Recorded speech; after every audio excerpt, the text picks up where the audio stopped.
What's up, folks? Welcome to another episode of Watching Paint Dry here on Another Letdown Media. My name is Zach from Another Letdown, and this is Difficult Video Game Podcast. I'll be one of your hosts this evening, along with my co-pilot here on this miniatures painting journey. It's Broody Gambit. Mike, how's it going, man? It's going great. I'm having a great day. Looking forward to painting some. So. Yeah, me too, man. We took a week off last week because you were working and I was at my sister's celebrating her birthday. We threw a surprise party. It was awesome. It was really fun. That's one of the only people we can sort of celebrate birthdays with this year. Is we sort of did the quarantine pod thing. But we're almost all vaccinated now, and it's great. And I'm so excited. So this is the show where we hang out probably way too late at night and paint through the ridiculous backlog of miniatures that we've accumulated over the years. Mike tonight is working on some Star Wars figures, and I am finishing the last of the base box generic villain mooks from Batman Gotham City Chronicles. So as with all the shows that we host here on the Another Letdown Media channel, we believe in civil rights for absolutely everyone and in being as inclusive as possible. So any comments or activity actively working against that goal are not welcome, and will not be tolerated. So let's paint some minis. Watching paint dry. There it is. Okay, here we go. Yeah, so I got penguin mooks today, which I was distracted by my guitar before we went live, so I didn't actually look up a reference photo for. So I'm going to do that right now. You'll probably want some blacks and whites. Yeah. Yeah, blacks and whites, those sorts of things. I can find a bunch of them for oh, here we go. Perfect. Oh, these are going to be, these are going to be cool. Okay, I'm there. So these guys have giant net launchers. Now I've taken the nets off of them. I'm going to paint them, sort of on my own off stream because they're really boring. But these guys actually have a fair amount of detail to them. And it's going to allow me to put, I got a new very, very, very dark gray shade. It is not that one. It's this one. It is Corvus Black. There it is. It's almost black, but but also gray. So I'll be able to do that. I'm going to work. I'm going to try and make maybe Dryad Bark for their pants work again one last time. I didn't replace it, and it's got an X written on it, which bodes badly. So we'll see. So you guys had some big news this week. Are you able to talk about that online, or? Yeah. I'm fine talking about that. So, me and my wife Casey have been for the past 18-ish months struggling with the government and just COVID and everything going on to get licensed to be foster parents, and we finally got licensed on Thursday. So that was exciting. Yeah, that's fantastic, dude. Such a long wait. Yeah. So yeah, after the government losing our fingerprints and various things expiring during all the processing and struggling with the classes and stuff we had to take during COVID last year, we are very glad that this journey, or at least that part of the journey, is over. Yeah. We are moving on to kind of just waiting to see when we get kids, which, to be honest, they're constantly saying they need people, so I honestly don't think it'll be that long before we get something, so... That's fantastic, dude. Now, do you know what, age group you're hoping? They had, a questionnaire we filled out when we started, that kind of would get various things involved, and so they can try and match us best. And we had selected pretty much any age range. We did not specify anything. We said that we'd be willing to take in sibling cares and things like that. Our house, we've got 2 bedrooms set up with 2 beds each, so we are licensed for up to 4. Now we can also choose when we want to take on new kids and when we don't want to, up to our limit. So when we're starting, like we were only going to do 2 at most. Until we started getting a little bit more comfortable, because all of a sudden being a dad, like overnight, is going to take some getting used to, and I don't want to like all of a sudden become a dad of 4. Right. Yeah, that'd be alarming. But that's so exciting, man. That's really, really cool. Yeah. And obviously it's going to be a lot of work, but yeah, for sure. Hey, Blank. At least they did not lose your fingers. Says Blank. No. I got to keep those. The fingerprint system is now completely electronic, so I just had to like stick my hand on a fancy like scanner for all intents and purposes, and it just kind of scanned my fingerprints into the system. Now that must be a fairly recent development, because when I got fingerprinted for my job, I still had to do I had to go down to the police officer station, get inspected, injected, neglected, selected, and detected. Yeah, we had to go down to the sheriff's department, which that was July last year. Mm-hmm. The COVID was still going, and the only one that was available was in Statesville, which is about 45 minutes to an hour drive away from where we live. Oh, good Lord. And so we had to go do that to get that done.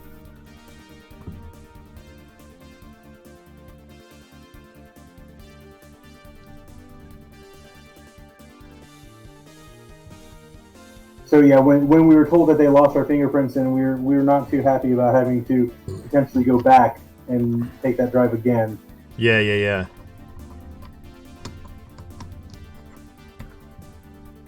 Yeah, it wasn't fun. We were very, very not pleased with that. No, I can believe that. Oh dear. So I'm a bit frustrated at the store I work at. Mostly my boss. He hasn't got a new shipment of brushes in a while, and my brushes are starting to wear out. So I may actually have to drop real dollars on brushes.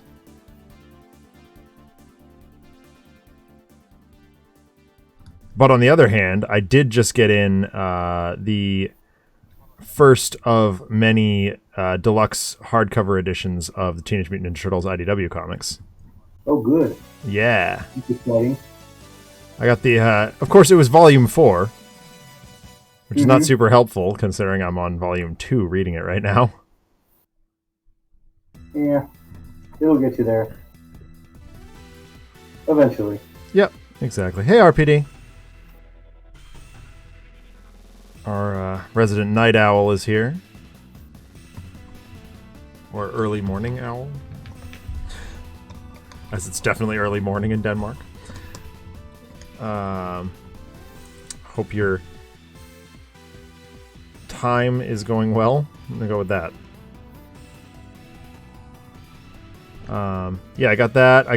You know what finally showed up, Broody? What? The investigator packs.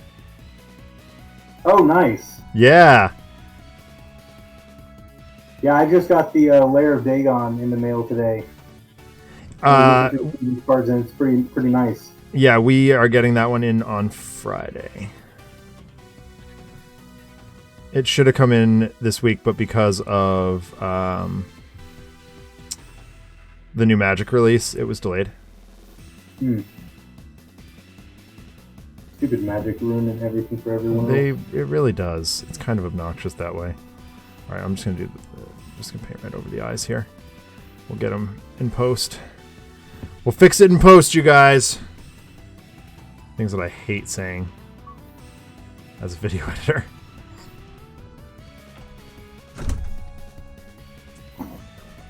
Well, sometimes you're our resident Rorschach.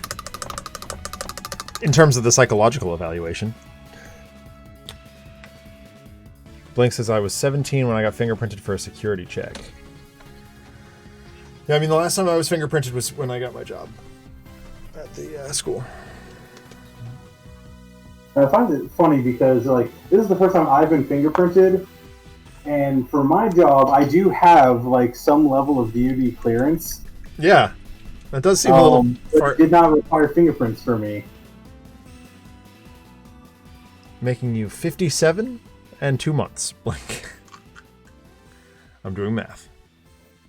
I got a new pot of Bugman's Glow.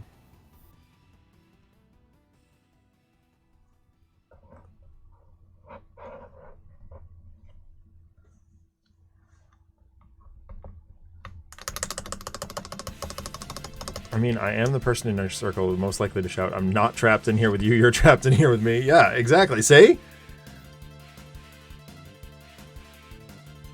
Oh, well, okay. Fair enough.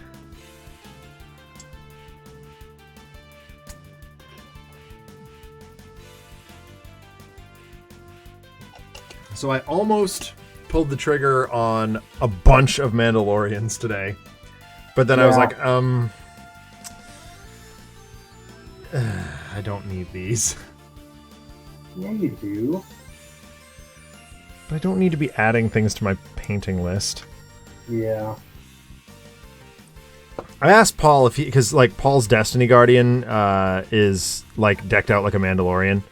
I said if he can find me a good art, send it to me, and he doesn't know why.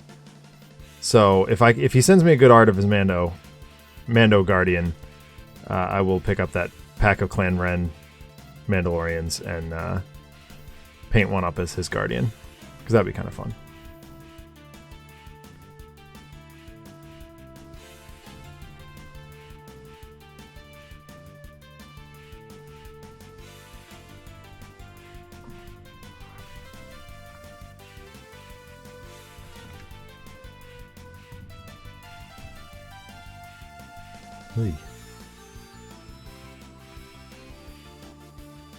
Oh man, the difference that a new pot of paint makes, Broody. Yeah, I meant to stop by Wednesday after work and get some, but I did not. I was lazy. You did not. I'd been up since like 5 that morning and wanted to get home. Yeah, I can't say I blame you on that one. I mean, I'm up at that hour almost every day because my alarm clock is somehow fast, which I don't really understand because it's attached to an iPod. Mm-hmm. But like, great, fine, whatever. And so it just like increasingly gets faster and faster and faster. And which is great though, because it means I'm waking up earlier and earlier, and I'm therefore more productive. Okay. Because I am decidedly the most productive in the morning.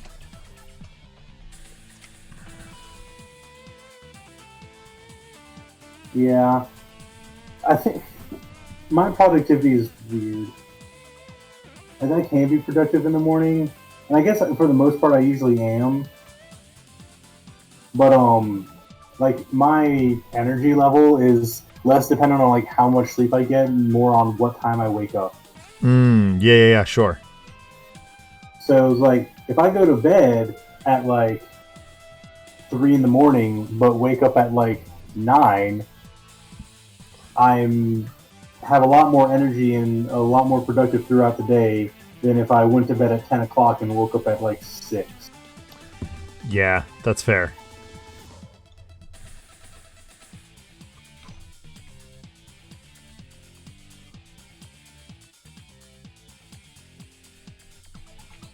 Alright, that guy's... I was here for all of last night's Arkham. I don't get to participate in time discussion. Yeah, that's true.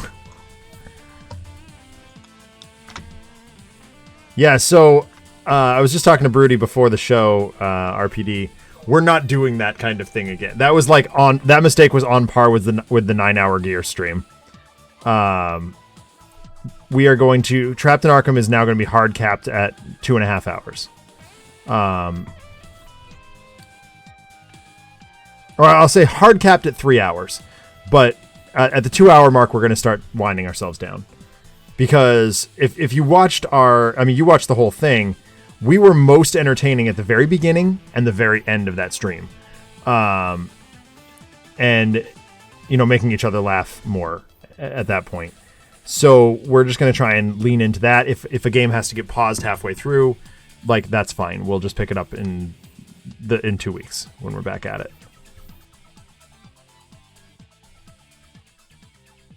especially now that we're not playing with special guests and all that, makes it a little bit easier.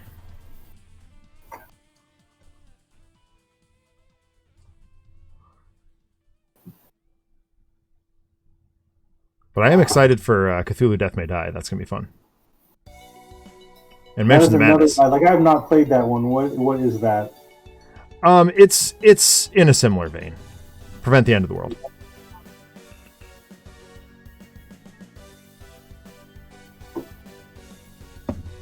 Yeah, I'm trying to figure out what, we mentioned, everyone getting to pick one. I'm like, if I get to pick one, I don't even know what I'd pick. Well, I mean, at some point, we've got to play AOGS. Yeah, that would definitely be, that one I could definitely see picking. Especially if Chamali's got his mod thing more set up. Yeah. I sent him scans of, the boards and stuff from... Oh, we extracted them. Okay. Yeah, Adam was asking for them, and I was like, oh, yeah, we can do that. I also extracted the Mansions of Madness ones, and I'm going to put a grid on them. Adam and I are working on that, because that'll be kind of cool. Just some slightly different terrain. Yeah, and Aegis, I believe mentioned to you, at least TMNT has at least a handful of 6-player missions, so... Yeah, that'll be cool. Well, what I'd make you play depends on if it's going to be one session or ever, or something that can be returned to. I mean, I think the philosophy moving forward is that anything can be returned to RPD. And probably will be returned to. Because after the initial wave of producer's choice, we'll be like, oh, hey, we had a really good time playing this thing, and our dynamic was really good. We're going to revisit that for a little bit. But I think Mansions of Madness is going to be the primary game going forward. Which does mean that I have to sit out of actually playing, but that's fine. I can just run camera and stuff. Yeah, the other thing I was thinking about with the Stuff of Legend Kickstarter starting up, they're working on having a tabletop simulator mod put out for people to play through and test it out. Yeah. And if I got that, that would be interesting. The weird part about that is it's cooperative, but there's a trader mechanic built in. Yeah, I mean, Dead of Winter is the same way. But it's also a random trader mechanic. So depending on the number of, if you're playing with 6 people, I think you're guaranteed to have a trader. But if you're playing with and if you're playing with 3, you won't have a trader. But if you have 4 or 5, you could theoretically have potentially 2, potentially 0 traders. Yeah, Dead of Winter works similarly.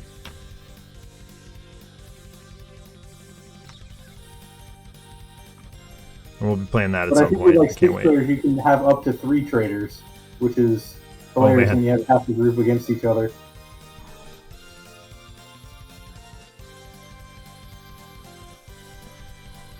And one of the neat things that shows up is you could there's a ability card that lets you mix up the loyalty cards and trade them back out. Yep. It's you could be the trader and then be like, oh wait, we're about to lose as the traders, and then change everything up and become not a trader. Yeah. And use that to win.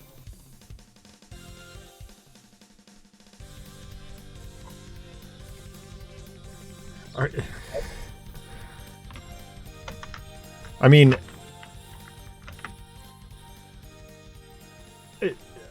RPD. I don't mean to be that guy, but I don't know that we're giving chat people. Actually, I guess we could give the chat a vote, if in some way, shape, or form. But producer's choice means the players, those of us who play regularly. So let me think on that. I'll figure out how to. How we get the chat involved on that, because so the thing you don't see is, and this is our inside baseball stream, so I can talk about that. The thing you don't see is the planning that goes on behind the scenes. Even Zach Sucks at Games and Gear Up have like I have meetings with Chamali and Adam and Colin and Westy and other producers just to make those streams as good as possible.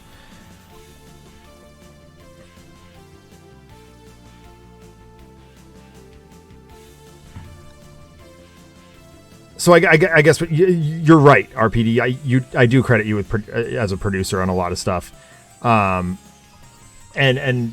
so I guess what you could say the differences here is producer and executive producer, if that makes any sense. Like, you give me some of my bad ideas. That's definitely true, and I couldn't do that without you. But they give me like the actual wherewithal to do the stuff that I do.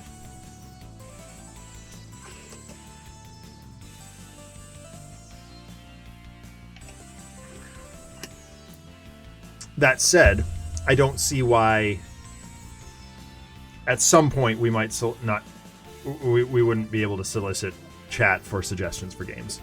Trapped in Arkham probably has the most behind the scenes prep because I have to prep all those cameras, and Chamali and I build those mods to be broadcast friendly.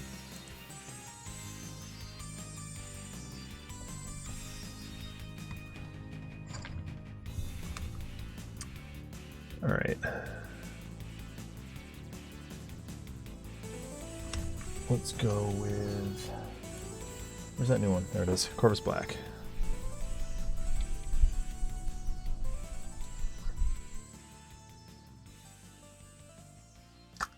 Writer, director, producer, executive producer, starring, and more. All those things can be filled by just one person at the same time. Ask Tommy. No more Mickey Mouse stuff. We make real Hollywood movie. We make real live stream.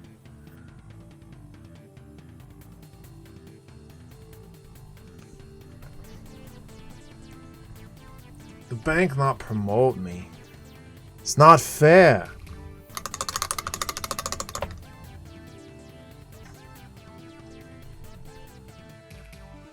Unfortunately, I think I'm due for a rewatch of The Room.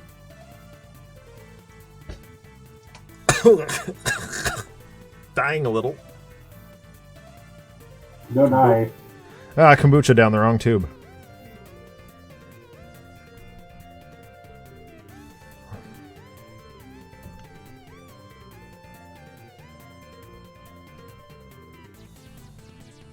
So at work, we've been doing cognition training. Yeah, I saw that. Awesome, love it, and it's a lot of fun. And Bacon passed his tests, and he's moving on to the next level, so I'm very proud of him. Nice. Way to go, Bacon. Yeah, the goal was to, so what we do with the cognition training is we move them to a special cage that has, a window, and on the opposite side, and by window I just mean, a hole in the side of the cage, with, a guillotine door that slides up and down. Sure. And when we open that door, there's a spot where we can put up to 3 boxes. And we have one box that has a picture of a light bulb on it, and the other boxes are empty. And we essentially open the door, let them open one of the boxes, and the one with the light bulb has treats in it for them. And the goal is to get him to recognize that and essentially select the right one. He has consecutively gotten 85% correct. And wow. So we started out by only doing 2 boxes. He's moving up to 3 boxes now. Nice. So it's exciting. It's been several months getting them that far because we had to get them used to getting transported into the new cage, and just did a bunch of stuff of here are the boxes. If you open them, there are treats inside. Yeah. Or even get to the part where we're quantifying what they're doing. But seeing them learn and grow, is very exciting and very rewarding. Yeah, that's awesome, dude. I guess it's kind of like, watching my kids learn and grow, my students learn and grow. Yep. I started the big STEM design project with 8th grade this week, where they normally it's all done virtually on a bridge designer, and they have to build a bridge and make it as cheap as possible, and it has to hold a truck and everything. But I had to go analog with it this year because of COVID, and they are very what? That seems backwards. Well, because we can't use the computer lab. The student devices are all Chrome OS, which doesn't run the software. So I had to make analog bridge design challenge kits for all the kids, which I did at work today because we have the double corrugated cardboard. Mm-hmm. So it starts out with a cardboard platform, and then they get toothpicks, but they have to do a budget based on research. They have to prove to me why they need X amount of dollars, and they have to come to me with blueprints, and they have to come to me with information backing up their decision. But they're digging it so far. And so I'm in their classroom first thing Thursday morning, which is a good thing because there's a meeting in my room at that time that I don't want to be part of. Is there a meeting that anyone wants to be part of? Say again? Is there a meeting that people ever want to be part of? Yes, my library media monthly. Those ones are fun because oftentimes there's cake. But they were talking with their homeroom teacher about their 8th grade graduation ceremony, which is not like you and I are the same age. That was not a thing when I graduated 8th grade. It was just you move on, next thing. That was pretty much it. Yeah. Like, so I think it's a little foolish, but I didn't even have like middle school or elementary school graduations. It was just like, okay, great, you're out of whatever grade and you're into the next grade. Yep. On to the next. Onward and upward. Gee whiz. Like, I had like award ceremonies, and that was like the most we got. Yeah. We got that too, but like that was always. I mean, anyway, I won't get into school politics here, but so they were talking about what they want for their graduation ceremony, and I was just sitting in the corner chuckling. I was like, whatever. And one of the kids goes, "Mr. D, you should play your guitar." And I'm like, okay. The songs that I play are not... Okay, whatever. So, I might be on the hook for playing something, and I have no idea what to play. Like, I've got the worst block. I'm sorry, RPD. But... like, I'm leaning toward Something Wild by Andrew McMahon and Lindsey Sterling, but I'm having trouble arranging it.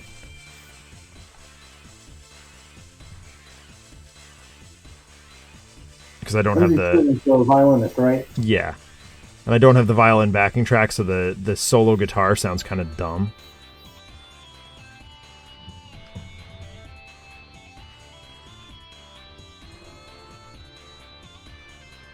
So I could go super, cookie cutter and just play Time of Your Life by Green Day, but that's like, it's so cliche, and I would hate myself forever if I did that. If that's what they want, then I will happily do it, but...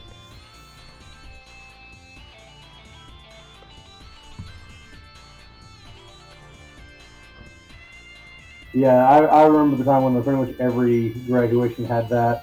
Yeah. For like several years. I'm glad my graduating class did not do that. Yeah, we didn't either. I mean, we had something else equally dumb, but...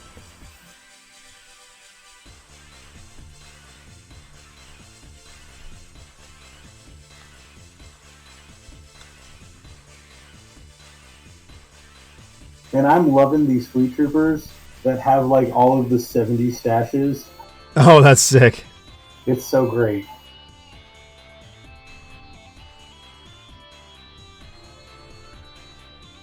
Dude, so that news that broke yesterday while we were streaming and that the original cast is coming back for Mighty Ducks.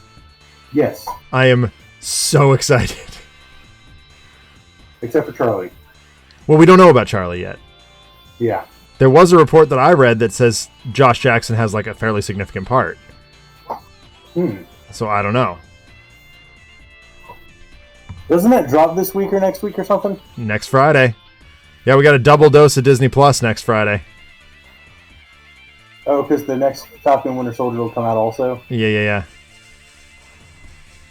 Me and Casey were Castle. going to watch that yesterday, and we ended up not because we were a little miffed that they split the pilot into two. They did?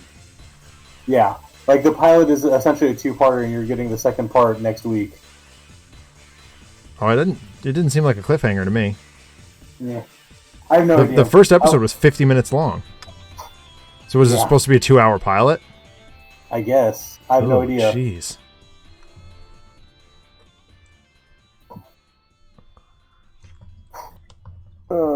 Reference photo.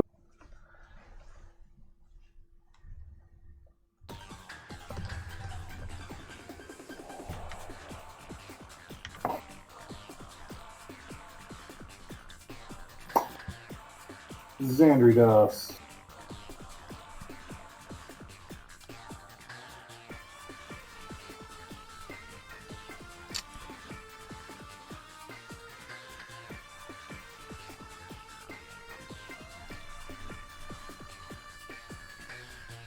I love this color so much.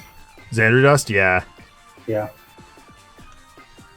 Like, it's perfect for, like, trench coats and, like, it's very versatile for, like, standard clothing type thing. Yeah, exactly.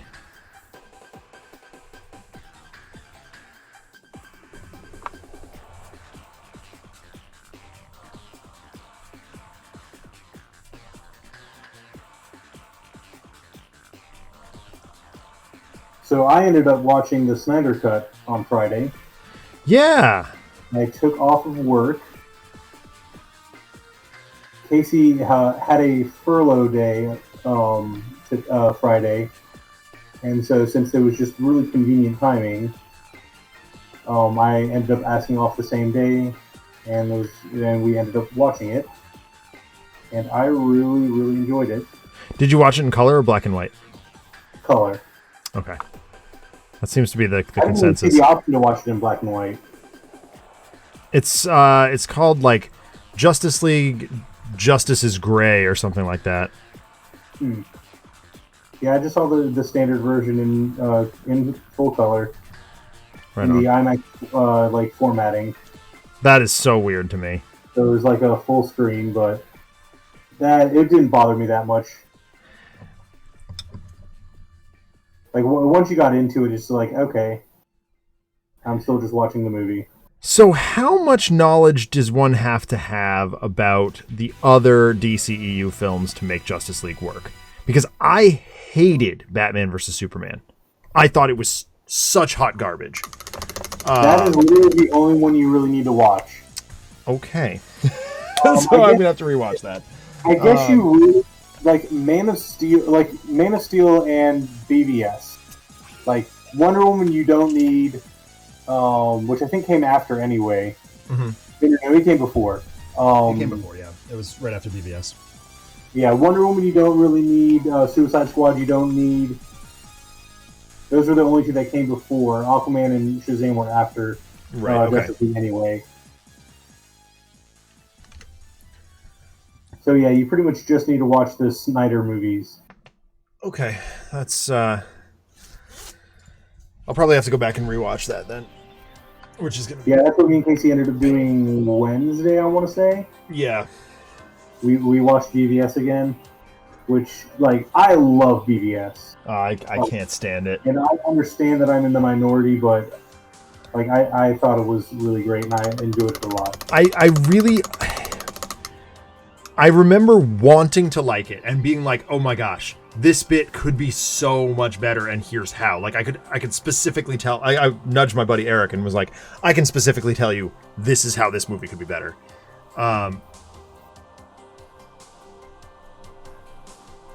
And part of the reason that I don't like the DCEU movies is I think they flub casting. Henry Cavill, as much as I like him, I'm sitting here painting minis, which is I know something he does, and I respect him for that. I like him in a lot of other things. Superman's supposed to be the all-American guy, and Henry Cavill's British. Mm-hmm. Yeah, fair RPD, and I'm there with you. So that bugs me.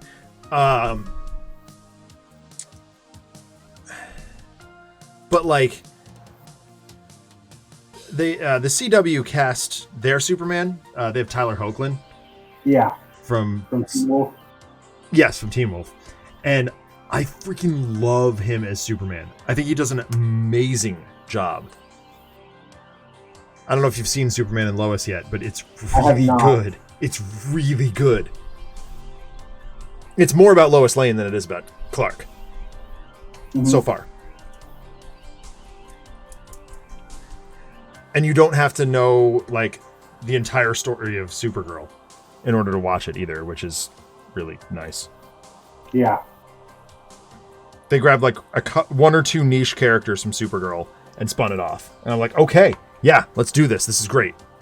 Do that thing. So I'm really enjoying that. Flash is, like, fine this season. I don't love it. I don't hate it.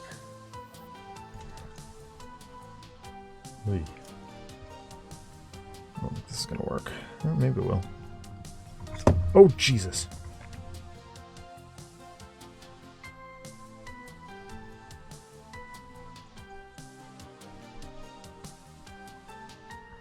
But, like, I'm willing to give it another chance. Like, I'm done with Joss Whedon. Like, I'm just done with him. Mm-hmm. I got all the way up to that last season of Angel that takes place after the finale of Buffy. I'm like, that's when, you know, all the news about Joss Whedon started breaking. I'm like, I don't know if I can finish this. Yeah. Yeah, watching Justice League was interesting. Seeing, like, what Joss kept and what he didn't keep and what he changed. Yeah. And it was a drastically different movie. Like, even the stuff that was the same between the two cuts, like, in the way that it was worked into, like, it was, like, rearranged slightly to, like, completely change the context of some of the scenes and shots that, like, completely changed everything about it. Yeah. And there were things that I liked from the Joss Whedon version that I was, like, a little sad got left out. Sure. Or I guess not left out, but were not originally from the Snyder movie. That I thought were, like, good changes. But for the most part, the stuff that was left out I didn't really necessarily care about. Sure. And the stuff that was cut out was really good from Snyder's perspective. There's a lot more character cohesion, especially between or with Cyborg. He has, like, more of an arc, like more of an understandable arc. I heard there were lanterns in this one. I mean, there were lanterns in the first one. Oh, were there? Okay. Yeah, and they were pretty much in the same capacity. Okay. Like, there's a flashback scene of the original invasion of Apocalypse on Earth. And there was, like, a mention of warriors from the stars, and there's a Green Lantern flying around. Oh, gotcha. Yeah, that's pretty much the same extent in this one. Aside from, like, there's more cohesion, like I said, between BVS and this one, this Justice League. There are more nightmare sequences, like the post-apocalyptic, like, premonition future from BVS. And in one of them, you see, like, Kilowog. Okay. But that's pretty much the extent of Green Lantern's alluded to. I heard Ryan Reynolds finally watched Green Lantern. I did. I was reading that and was reading his tweets and stuff about it. Which, like, I didn't hate Green Lantern. It was a very mediocre movie. Like, it suffered with, like, the same problems like X3 and, like, several other superhero movies. Just, like, they try to do too much in a movie. Yep. That's exactly how I felt. It's not terrible. No, like, I think the big mistake was trying to CGI his costume before that technology was ready. Yeah. You know? Like, even with Captain Marvel, it's not quite there yet.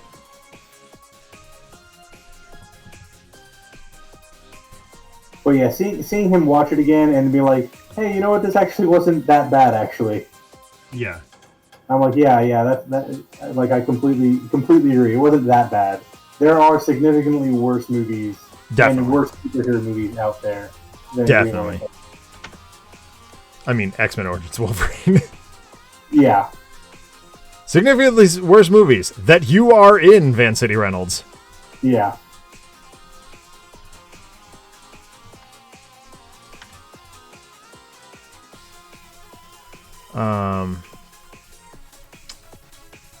But yeah, in Marvel news, on the Marvel side of things, did you see that Andrew Garfield's stunt double was spotted on the set?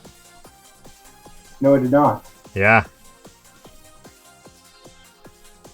So we obviously that doesn't confirm or deny anything. He might have just been visiting because, I feel like that's the kind of thing stunt actors kind of have to do. Just be there just in case? Well, to visit, to keep their training up, you know? Like, oh, I played Spider-Man once. I should probably go observe what the current Spider-Man stunt actors are doing, you know, because I should be trained in this sort of thing. You know what I mean? Yeah. But it does seem awful coincidental, you know? Yeah. I mean, with Andrew Garfield already, he was already cast, right? Like, both him and Tobey Maguire? No, it's not confirmed yet. Okay. And I guess that's why it's a little bit more important. Yes, that's why it's significant.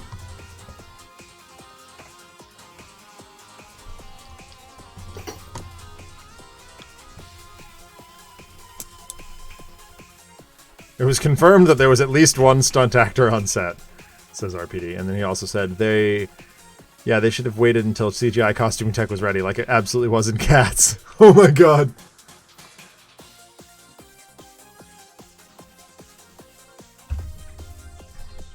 So note to self for the future uses of Catwoman.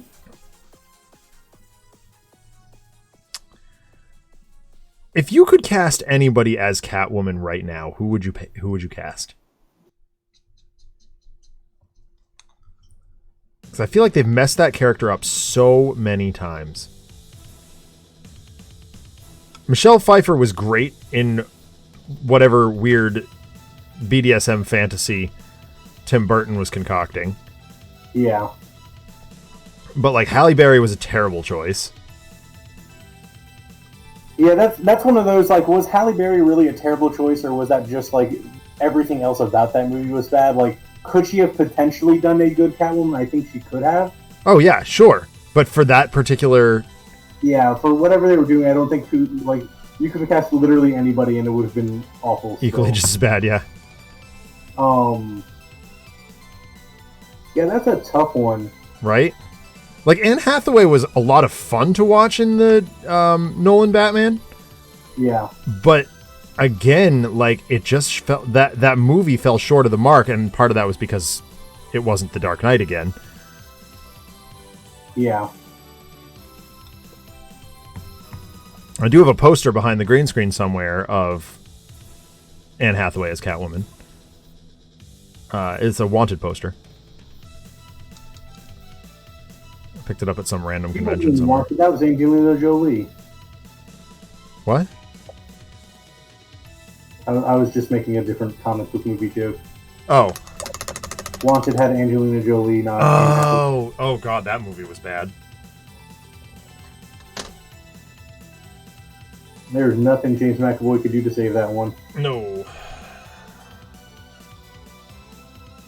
That movie wasn't just bad, it was weird. There was just there's no getting around it. That movie was wrong. Yeah.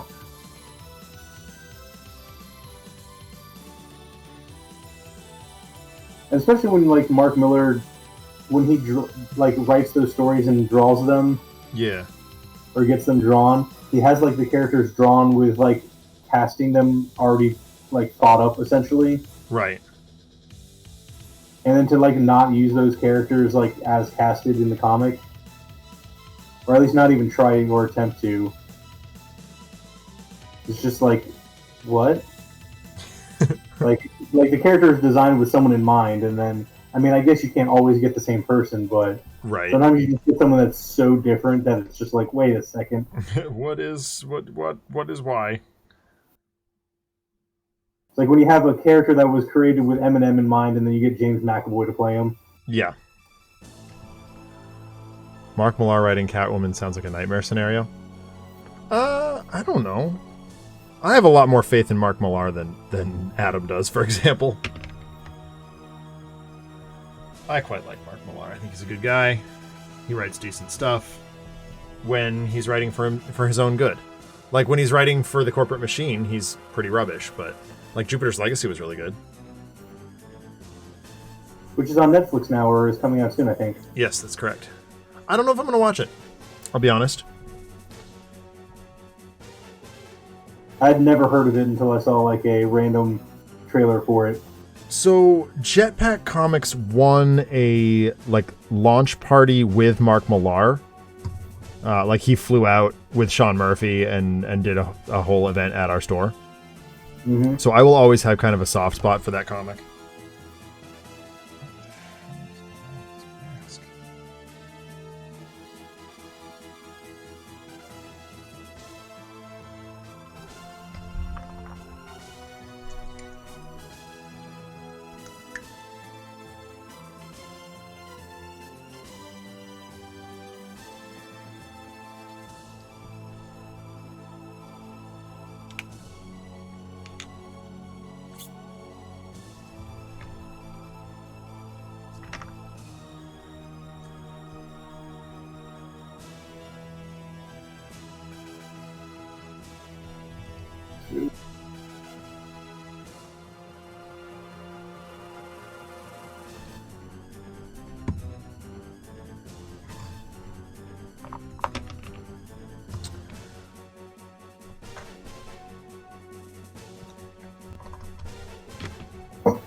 How's your years coming along?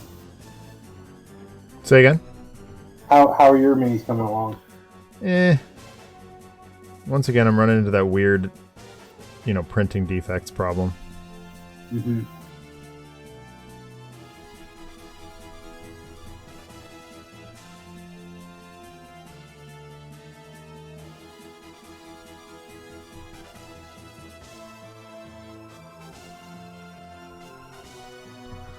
But we'll get there.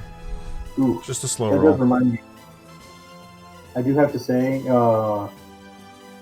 Jeremy Irons as Alfred is outstanding so much. Oh my god, right? And he's even better in this new Justice League. He has a little bit more to do. Nice. Yeah, that casting I got very hyped for.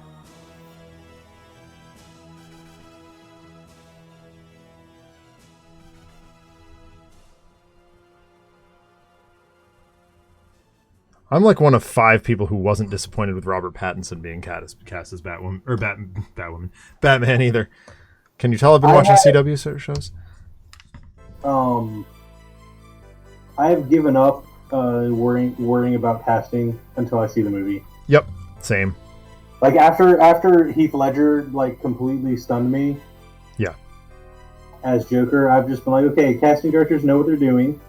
So I will, like, whoever you cast, whatever, I don't care. I will wait till I see the character. Yep, same.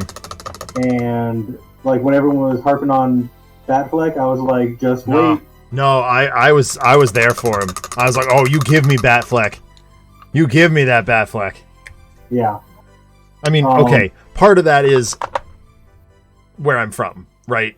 Boston area? Yeah. We love our homeboys.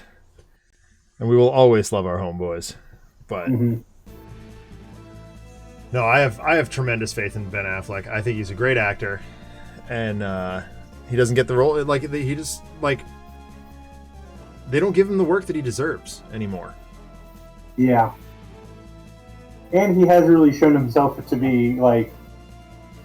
I mean, I guess he doesn't have quite as much the resume as like Donald Glover.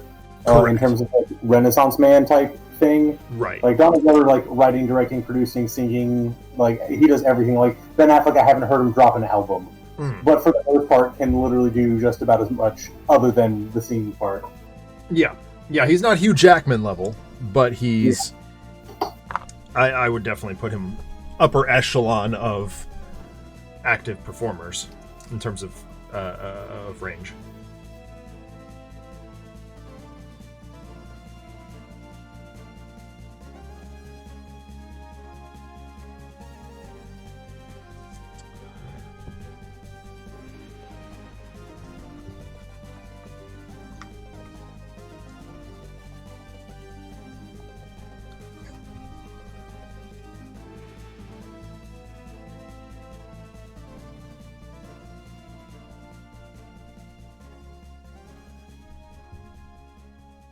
Huge Jackman.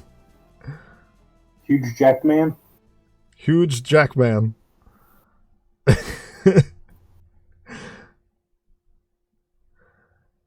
I was feeling down in the dumps yesterday morning, RPD, and I just turned on Vine Sauce Joel, and I was laughing within seconds.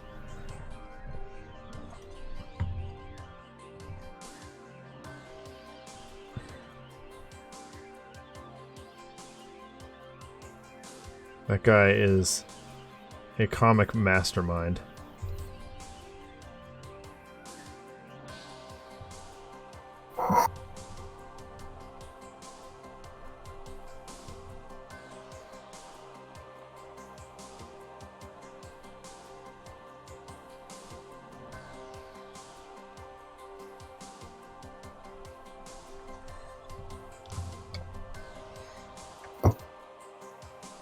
You know who we're talking about, Brody, right? What? You know who we're talking about, right? Who? Vine Sauce Joel, the guy who does the Windows destructions. No. On YouTube? Oh my god, he's so funny. He is a Swedish guy, I think.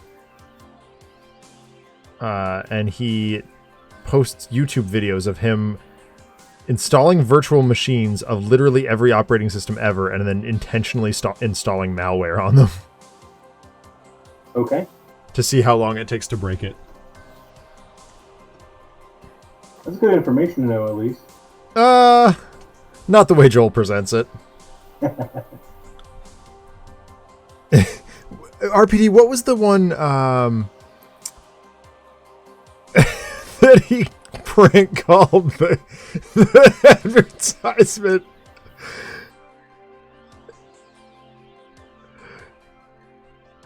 There was one that an ad popped up for like a PC Optimizer Pro.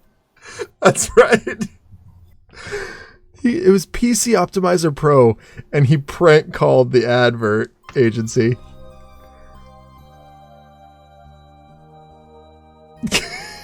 And I asked you about your daughter. It absolutely had RPD and Taffy and me, and Sonvar I think was there too, rolling laughing.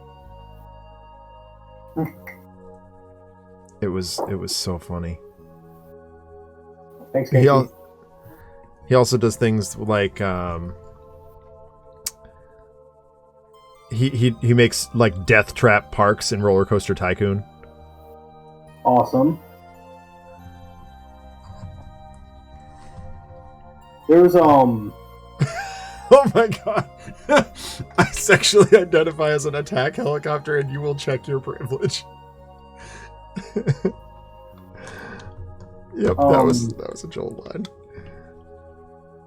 What was it? There was this one game that a friend of mine from college and I used to play around with a lot. It was like Track Mania or something. Yeah, sure. And you can design your like you build racetracks and other stuff like that. And there are some janky things like you can accelerate your car while you're in the air. Yeah. Like there's some problems with the engine running. And we would deliberately try and make like the most difficult things you could possibly make into a racetrack. Like my friend always admired like my genius when it came to that. Like a lot of the tracks that I designed would like put Rainbow Road to shame. Sure. And essentially, like it would be almost like a 10 to 15 minute to like complete the course. Like insanely long, and like you have to do like everything exactly perfect. Right. And he hated racing me on it because like I'd set this thing up. It would take him about 15 minutes to beat it, and then like I'd run through and do it in about 5 minutes faster than he did. Yeah. And then he just like looks at me grumpily like, bleh. But I guess that's also the advantage of like when you're designing it, you kind of know the ins and outs of everything. Yeah, that's fair.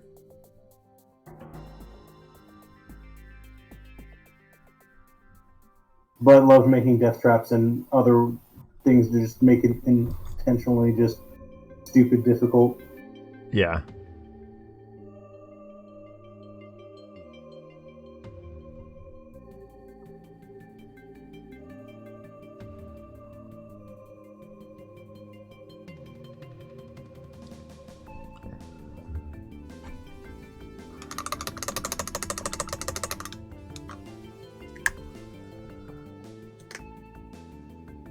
RPD, what was the name of that one roller coaster that Joel did that was like he got laughing so hard at the like weird pseudo Asian music. What's a good term for a position left behind that makes it clear that the person turned against the job? Oh, there's a word for that.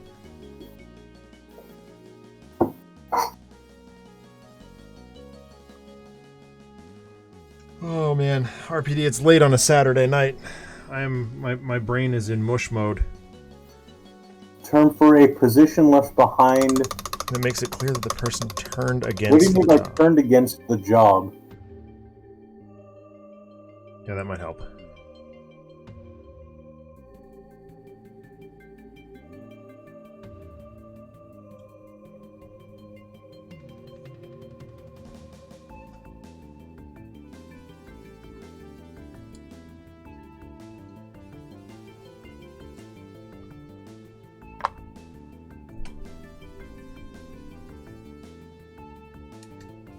Oh dear.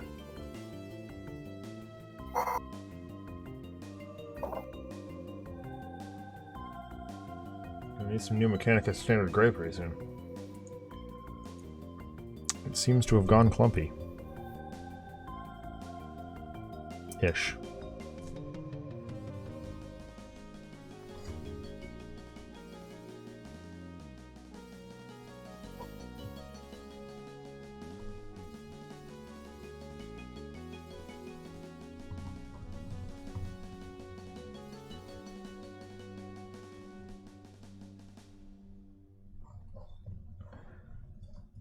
And the deserted position implies that he'll be hauled back at some point.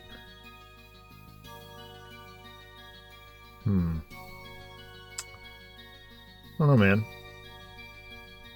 That's a toughie.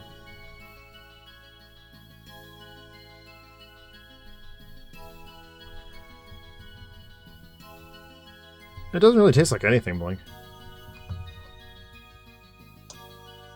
I got that's the back end of the brush. I'm jamming my mouth like that. That said, I do lick the bristles fairly frequently too. Straightens them out.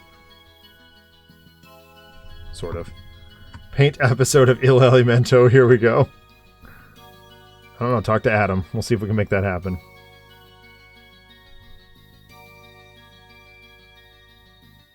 Somehow I doubt it. I thought Il Alimento was really funny, but then I listened to... Go ahead. I thought it was very entertaining. Like, that was one of the few that I got to listen to live as they were recording it, and like I was entertained. It was kind of silly and just fun. Yeah, so like, I listen to food podcasts anyway, and I think that's part of it. Like, that is what food podcasts sound like. Like that, they're not making that up. It is just that pretentious and weird. The legal advice one was really funny too. I like that one. Watching Arn go crazy. Oh. Like poor Cody. Yeah. Okay, so I'm gonna give a shout out here. Go on.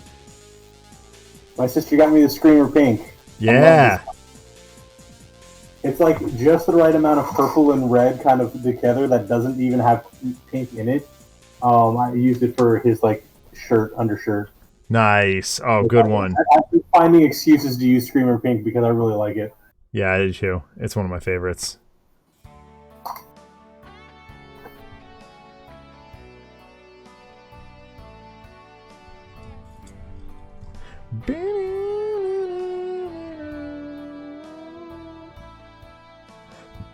Dude, I'm so hyped for that new Ninja Turtles game.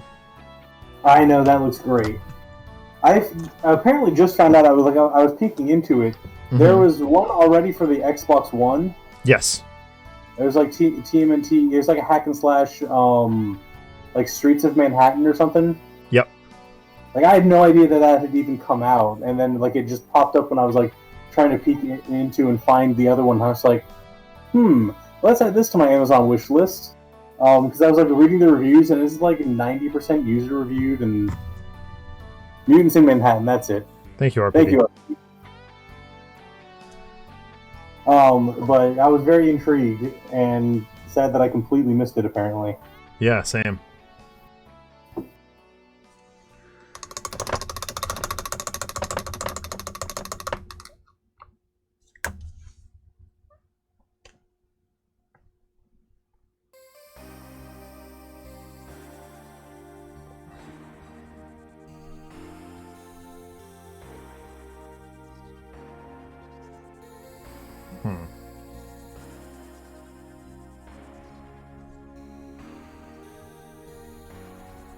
Yeah.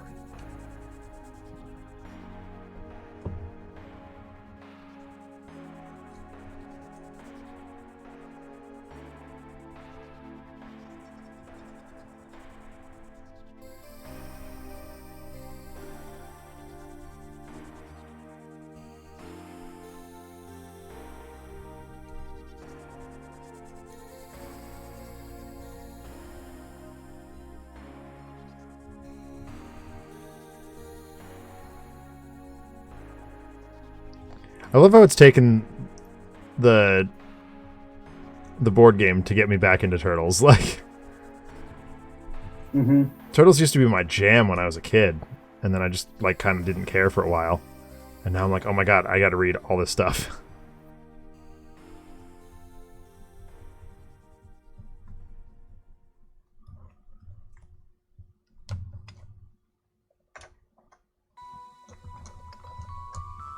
I have, like, I never, like, gave up on the Turtle kind of thing. Like, I was always interested and always excited about Turtle stuff, but I did not, like, read the IDW stuff until, like, AGS came out. And it was very sad that that is something I'd missed.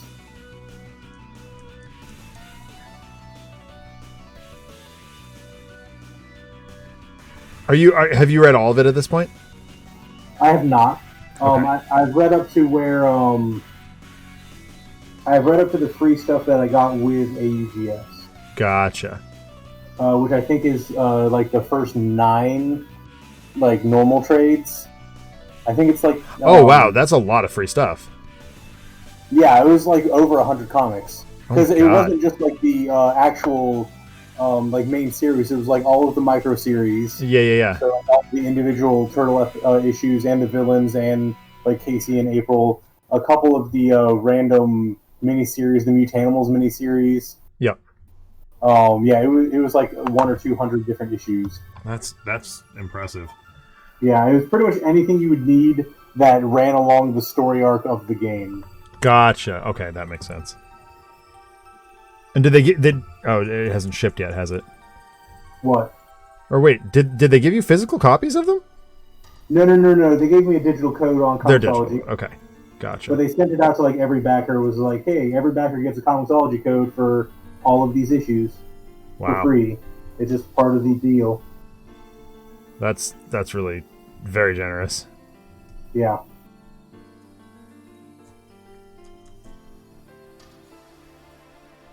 I thought so too. So let's see. I do know the cover of the first one I need is like Shredder and Krang shaking hands with the Technodrome in the background.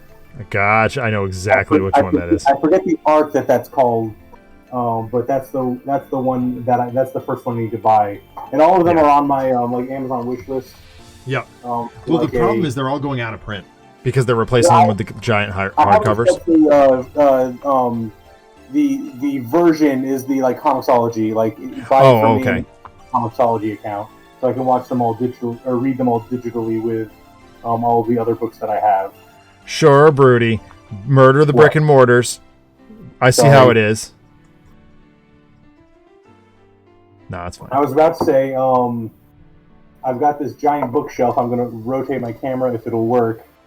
Where's the good angle for that? Of all of my omnibuses and stuff, and I have no room for like physical stuff in my bookshelf. Yeah. Like I think I've got every single X-Men omnibus. Oh my god. I have two. I have Daredevil and I have Alias. Daredevil Volume 1. Yeah, including Ecstatic. Wow, that's a deep cut. Yeah. I've got like the Flash I've got volumes 1 and 3. I never was able to find volume 2 of the Flash Omnibus. Then just tons and tons and tons of graphic novels and trades. Yeah, at this point, like, I mean, you know how much of a comic junkie I am. I'm still getting 3 titles in floppies. I shouldn't be, realistically. I should just be trade weighting them. Yeah. Because I'm not caught up, and it's foolish to buy things that aren't trades, but what can I say? I'm a sucker. Yeah. I was about to say, before moving into the house where I live, I took that as a moment to pare down my physical floppy collection.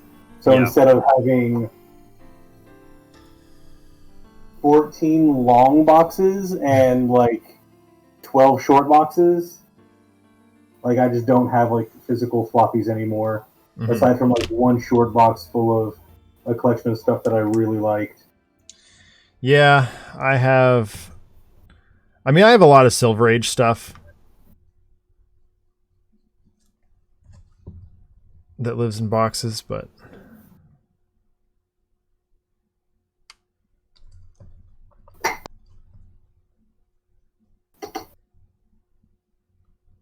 I think the music is cut out.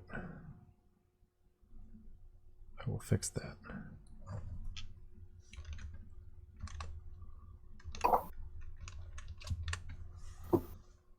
Okay, what color?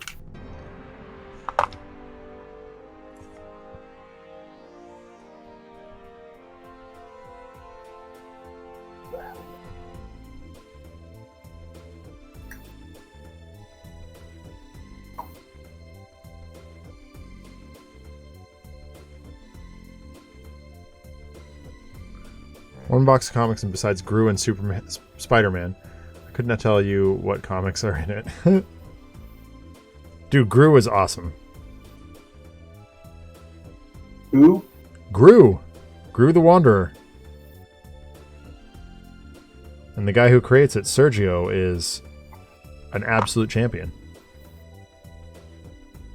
He's a great fellow. Hopefully one day I will be able to work with him again.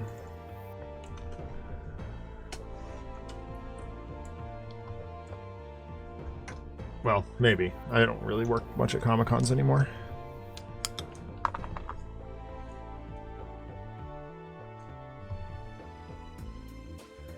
Because they don't pay me nearly as well as board game conventions do.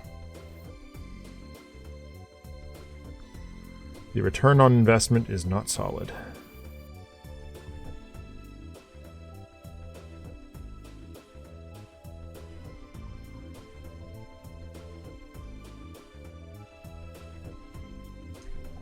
Oh, Har RPD. I meant for like the last 3 years or so. Blink, hold on 1 second. I'm just finishing up this leg.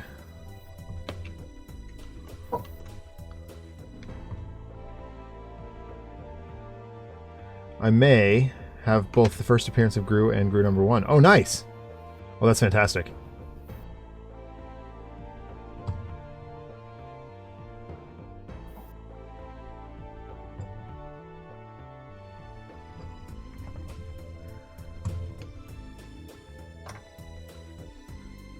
Rebel Troop.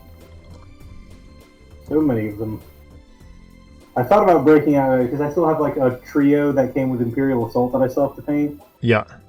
I was just like, might as well add those two, but I don't think I have those primed, so. Yeah, I got all my Crisis Protocol minis primed. I got all the all those gate markers for Arkham primed, and a couple of G14 classified top secret models that I can't talk about yet.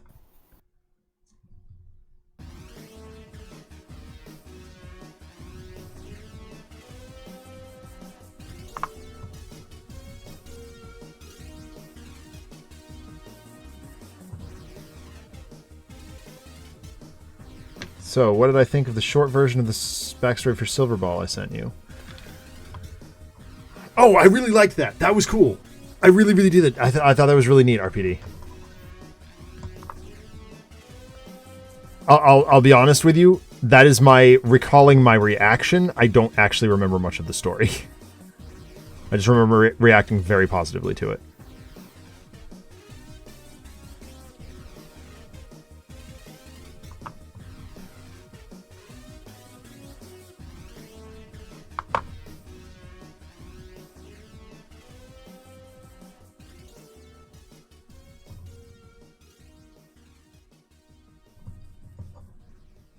We had our, I think it was issue 4 of the Guys in Wonderland campaign this week.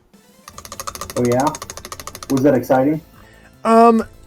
So honestly, I've got so much work to do right now, like work, that I didn't really get a chance to write it the way I wanted, but it was fun.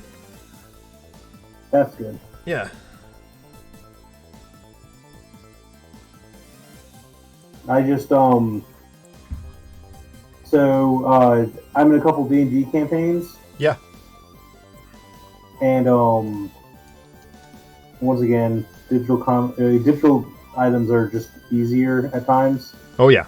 Instead of lugging around all of the D&D books. Yep. I have acquired, through D&D Beyond and various sales and other stuff, I've got pretty much everything published. Yeah. And one of the neat features of D&D Beyond is that if you pay for their subscription tier, like the Master Level subscription tier, it lets you share whatever you've purchased with up to 5 campaigns. Yes. And each campaign can have up to 12 different people in it. All right, so you ready? You ready for the big the big thing that I have access to that I get from the store? What's up? We all use my boss's account because he's got the retailer account, which will have infinite campaigns. That's awesome. Yeah, it's completely unlimited. So one of the players in one of my campaigns bought me the master tier subscription, Nice. so I could share the stuff with them. And I've been having a blast because it also gives you unlimited character slots and a couple other tools that they have that I didn't have access to earlier. So I've actually been I've made the 4 turtle TMNT characters, the Teenage Mutant Ninja Turtles in the game now in D&D. Yep. And I've been custom building an encounters to to do a one-shot adventure type thing that follows the changes constant first arc. Nice. And I also got inspiration and made and I want to make these characters not for Sentinel Comics, but the Thundercats. Oh, nice. I had a lot of fun making those in D&D, I was like, ooh, I need to do this in Sentinels now and see how this works out. Yeah, for sure.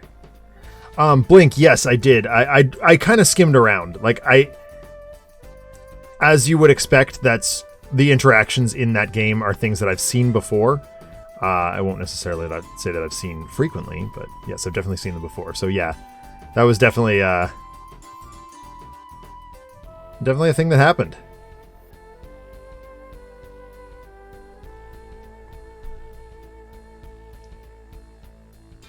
Having a relatively fresh hero pseudo-retire as his ex-hero dad unretires is one of my favorite moments due to how smoothly it makes one go from, "Aw, that's sweet," to "hang on a minute, this is basically heresy," doing shortly post-Oblivion time period, yeah.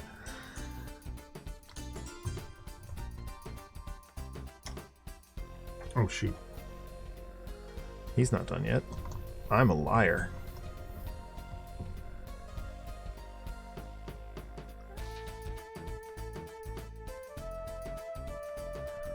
So I actually have to go back into the store tomorrow. I'm kind of cranky about it because I left a bunch of stuff there. That smells good. Yeah, it's bad. But we're closed, so at least I don't want to be bothered by pesky customers.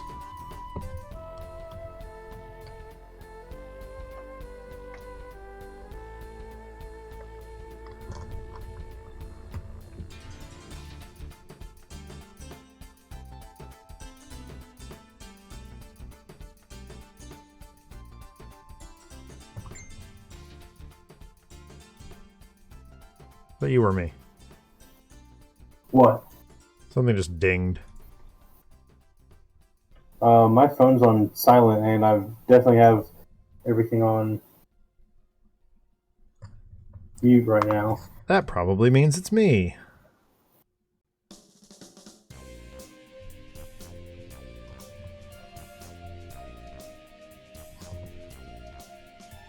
Am I about to do learning and growing? Probably. Oh yeah, that was me. Shut up, phone.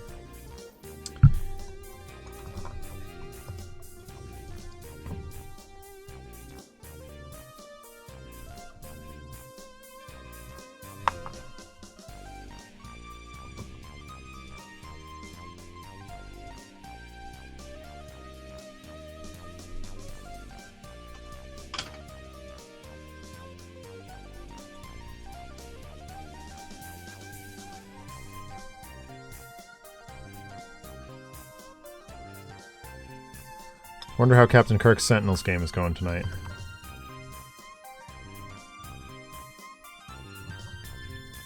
Usually, if he's not here, that's where he is. Hopefully they are vanquishing evil. Hopefully they are saving the multiverse indeed.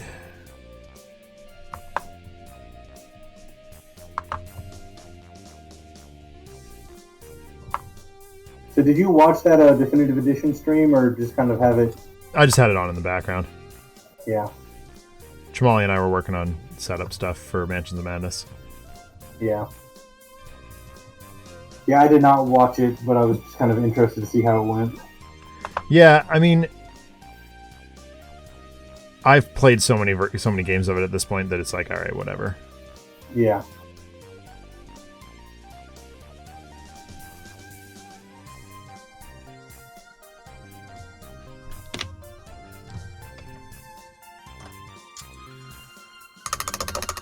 Alright, let's see what phone was blowing up about. That one.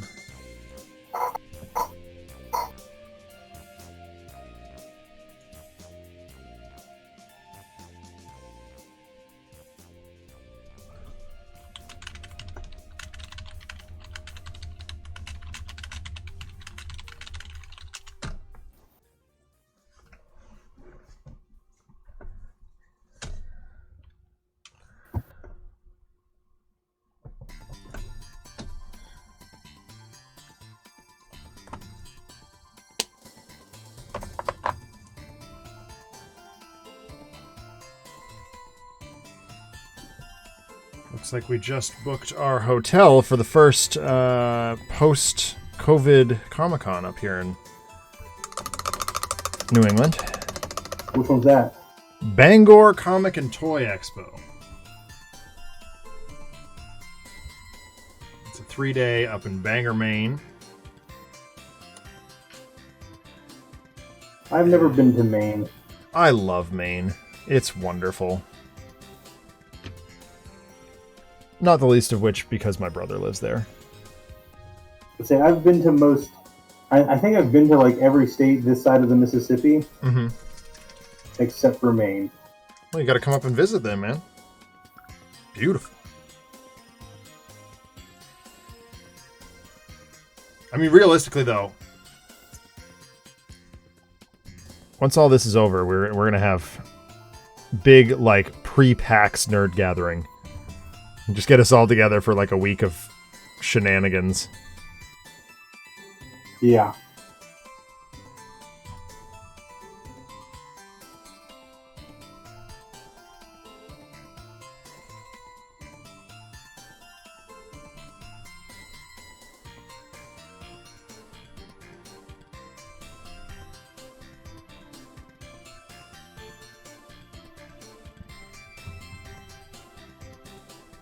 Shenan once, then shenanigans. Exactly. That's the kind of shenanigans I'm all about. Blank, you know that.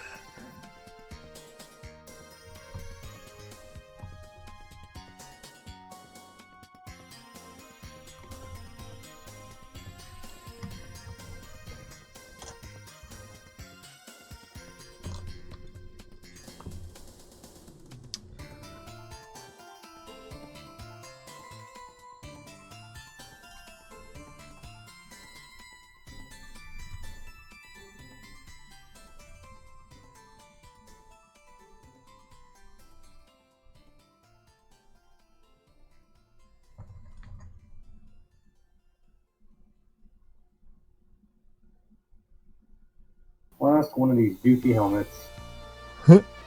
Yeah, I've always wondered about those helmets. Like, what on earth do they do in terms of protection? Gotta be nothing, right? Not a lot. I mean, if something fell down on their head, like it'd protect them like much like a bike helmet. But like aside from that, I don't know why it's so long shaped and yeah, it's just like this is silly. Yeah.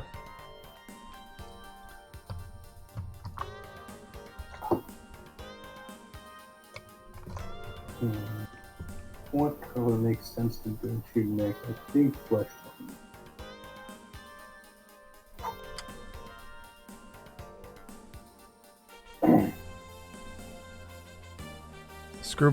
Silverball, sorry, was a great start to my unofficial "Let's go against everything the Postable Von era is supposed to stand for" trilogy.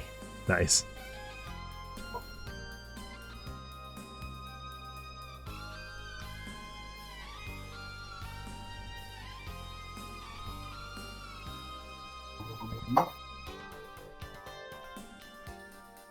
Start with Captain Antilles. Nice. Or the nameless leader for the squad, but very clearly modeled after Captain Antilles. Yeah.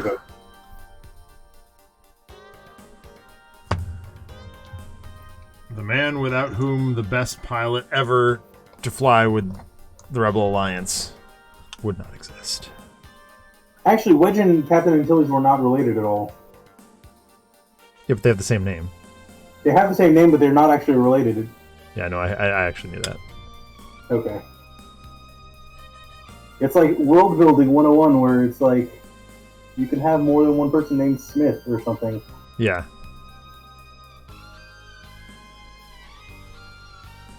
There's like a trope for that, like Casey told me. It was like something about like the man named Bob or something like that. Yeah.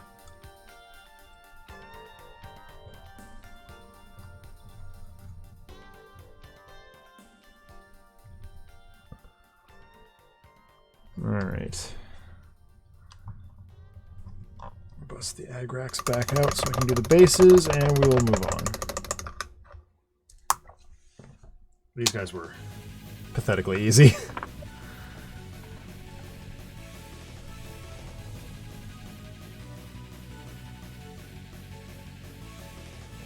I'm trying out a new kombucha tonight. Passionberry Bliss. It's very sweet. I'm not sure I love it.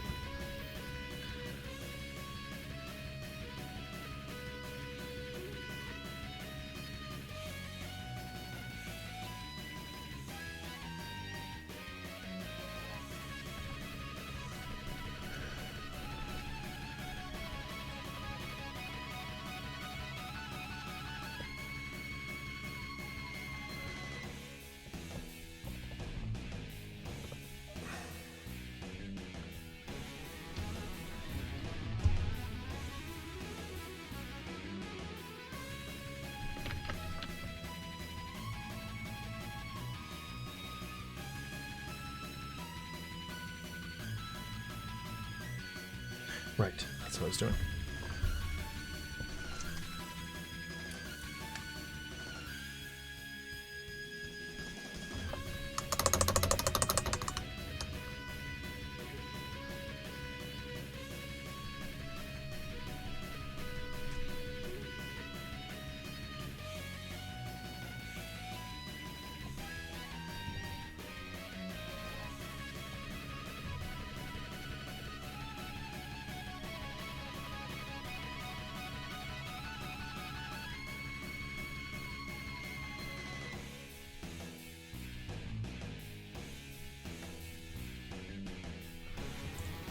Alright, he's good.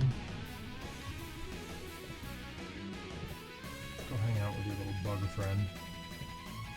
I trapped a stink bug yesterday during the stream, and it's just been sitting there all Awesome. night, all day. Stink bugs are awful. Yeah, they're gross.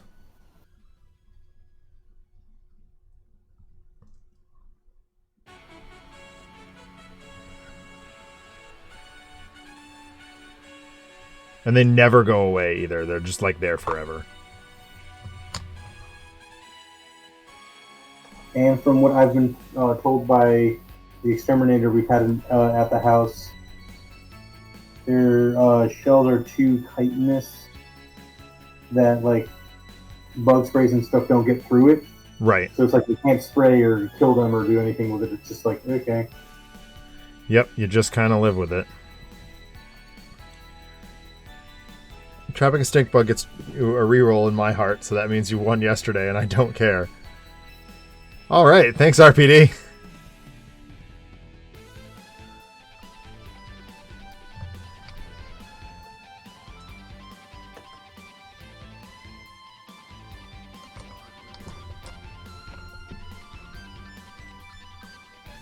Oh, RPD, I got a funny story for you. One of my students just wrapped a project on Denmark. I was like, okay, so how do you feel? His nickname is Flash. Flash, if I send this to my buddy and see if he can fact check you. And Flash just goes, no. I was like, oh, how much did you make up? He's like, I don't want to talk about it. And I was just joking. Alright, well, I guess I need to find some more models to paint. Because I gotta wait for the paint to dry. Oh, let's see what we got. Let's see what I can reach.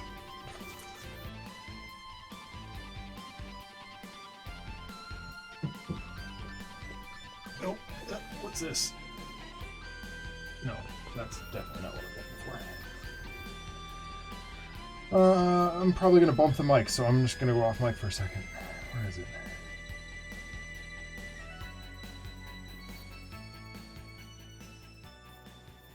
Yeah, what's up?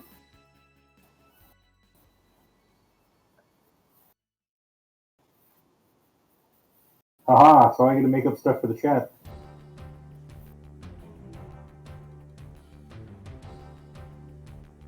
Zach just said bar schnitzel.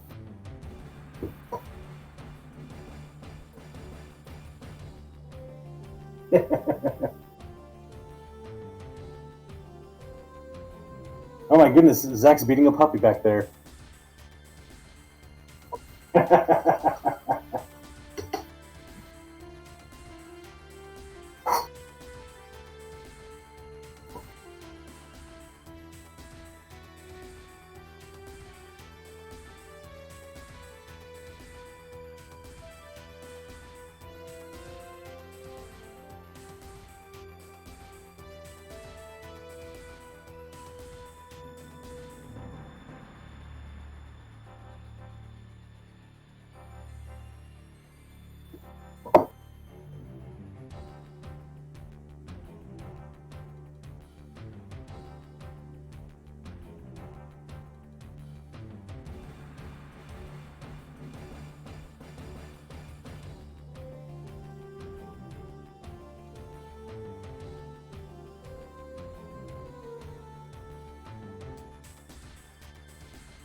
I wasn't really planning on doing this one today, but I have these gate stands that I 3D printed for Arkham Horror, and I think I'm gonna do them. Do one of them. Proof of concept. I'm off buying more minis and or negotiating my kombucha sponsorship. Come on, GT Dave, hook me up.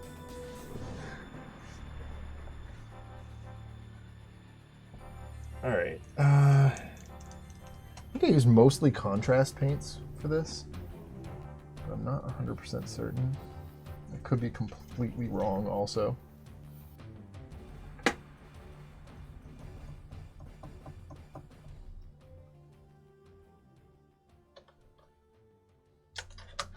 Caliban green. Wog flesh would do it. Wog flesh. Wog flesh.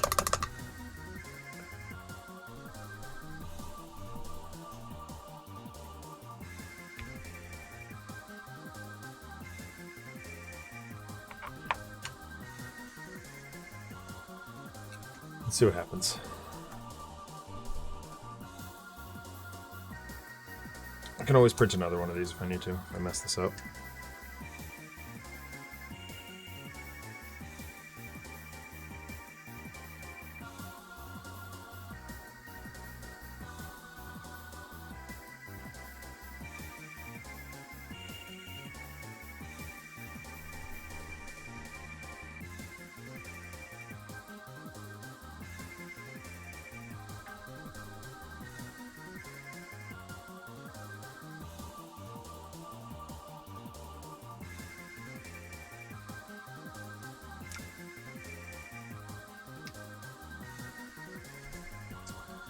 That took long enough to get open. Yeah.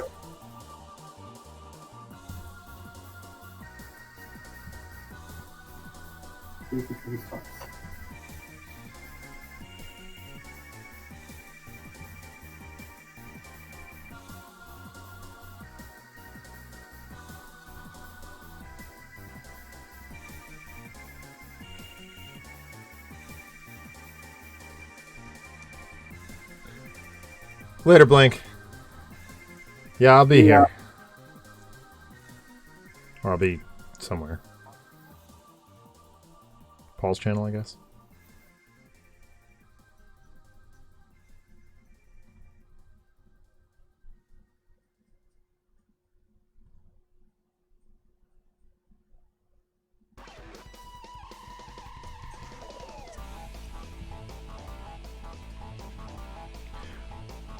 Oh, okay. Yeah, I'll be there too.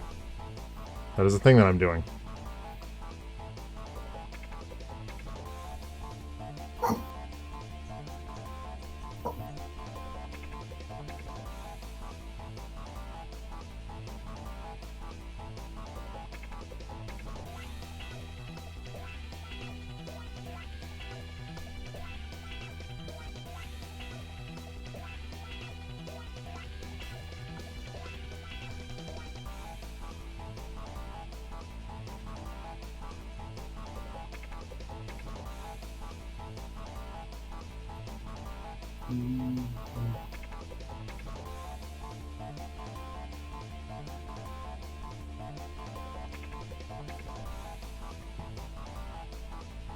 Oh, so I did also finish WandaVision this week. Oh, yeah? Thoughts? Mm-hmm. I enjoyed it a lot. I was actually talking with someone about it. Like the only thing I was really confused, well, not confused, but perplexed at the end, was like the whole thing started with, or at least came to the attention of the government because Jimmy Woo's character was like trying to find the witness protection person. Yeah. And I was like, they never actually resolved that. They never paid that off. Yeah, I know. There was a bunch of things that I was like, there was no payoff for this. But apparently the actor has said that like they're holding that and that will be important in the future. Oh, okay. So I was like, okay, I guess there will be some at some point in time, but Well, at least there's that, I guess. yeah.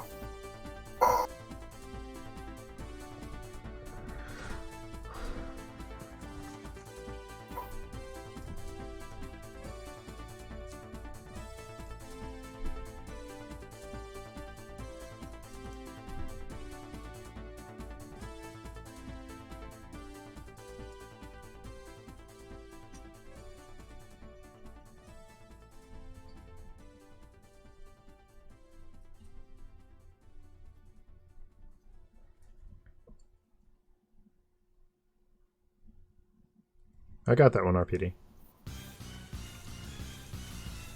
Or you... Oh, follow up on... Okay, I gotcha. So to follow up a little on where he fits in Silver Ball is part of the Challenger Initiative. And as I said in the DM, not as a mentor or team leader, just as a team member. Okay, nice.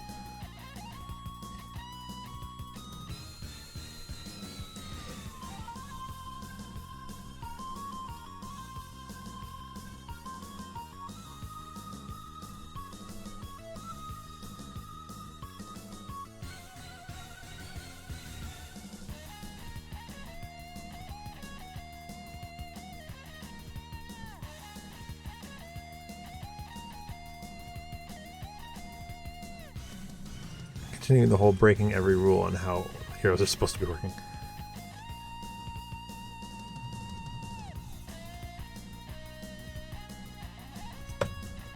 Alright.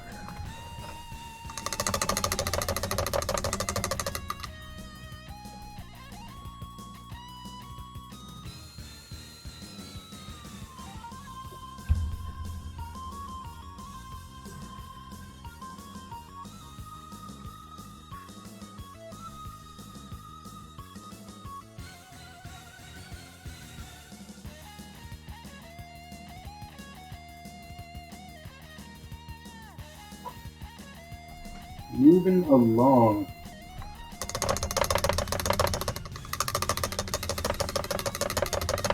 I haven't paid in a unit in a while like this, so... Yeah. Squads are a thing. And I'm just kind of fooling around with this model. I have no idea what I want out of it.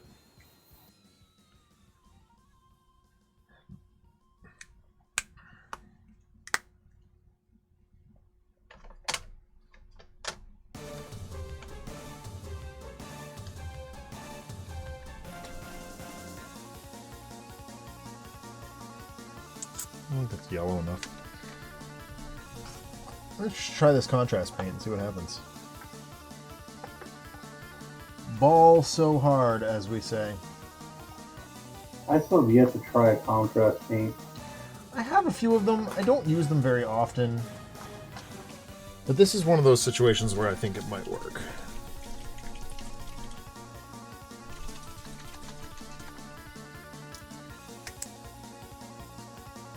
I'm trying to make this like weird sickly green color for these tentacles. We'll see what happens.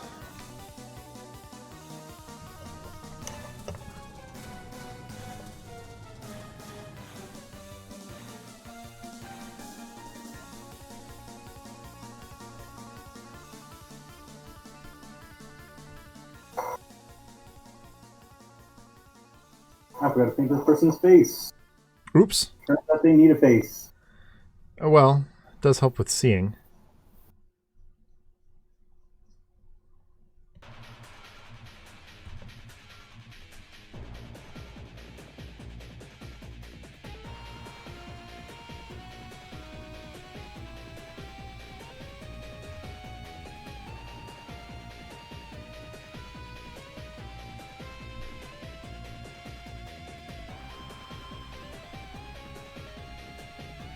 She's holding her gun in like a terrible position.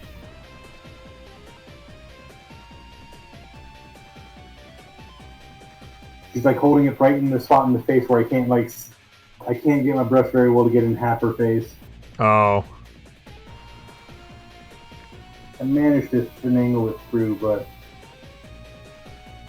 I luckily had not painted the gun yet, so Yeah. there's that.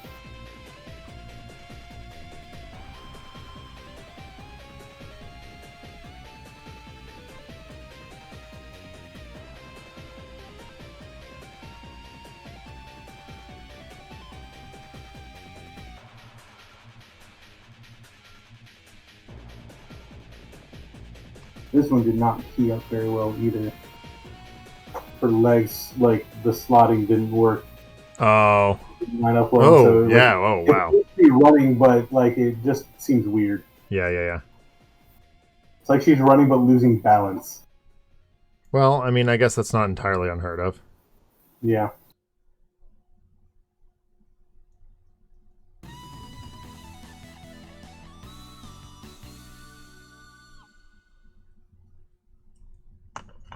Yeah, this contrast paint actually is working okay for what I'm trying to accomplish here.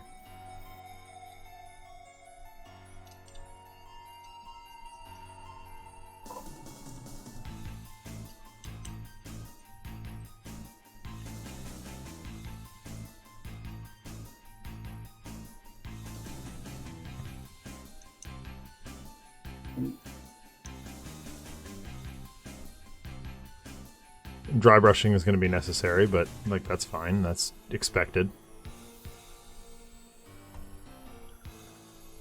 I wasn't actually expecting to paint the whole gate marker with this yellow, but I love it. So I'm just going to go for it.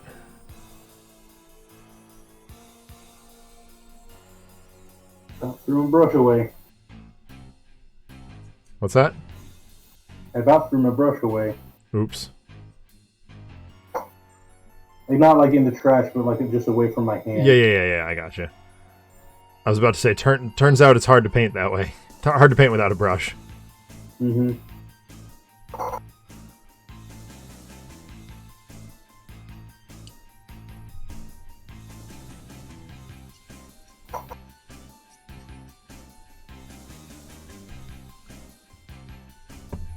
I'm reasonably happy with this.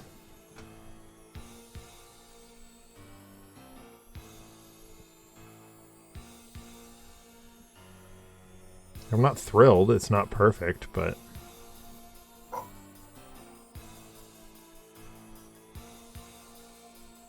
sure seems to get the job done.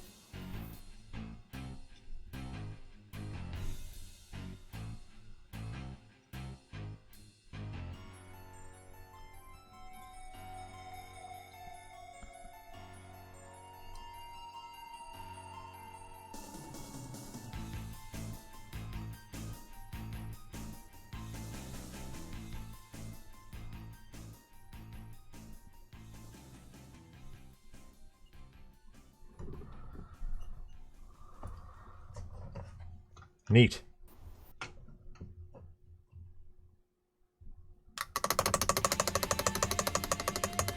Because unlike most writers, I am not afraid that old people being themselves will drive off hip young audiences. Yeah, no, old people are fine. I mean, Cobb Job, right? Cobb Job's not that old. It's not exactly young, but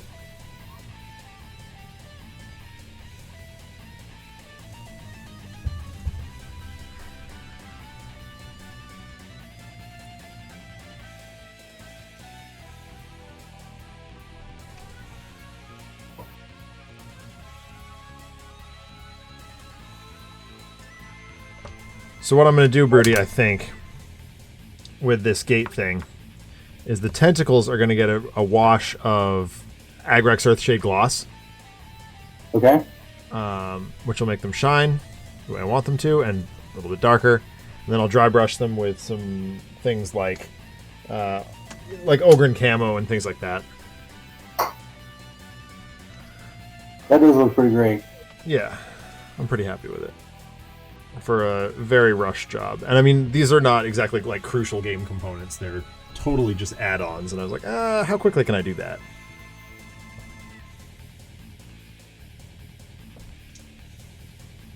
I still gotta do the base, but I don't know what I want that to look like yet. Oh. Ow. These dry yet? Yes, they are. Fantastic. Oh, wow. These penguin dudes are coming out. They're looking decent.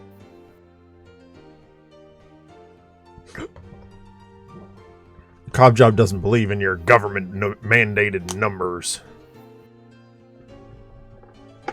Was that his voice? I can't remember what his voice was.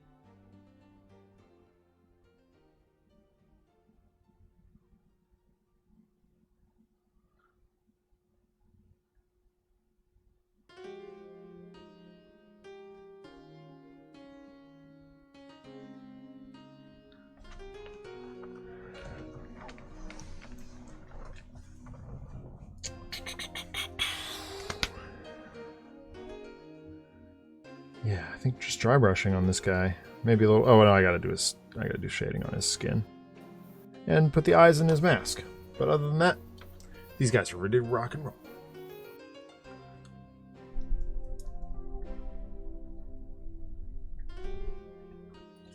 Once again, Agrax Earthshade and Nuln Oil coming up clutch, making life way easier.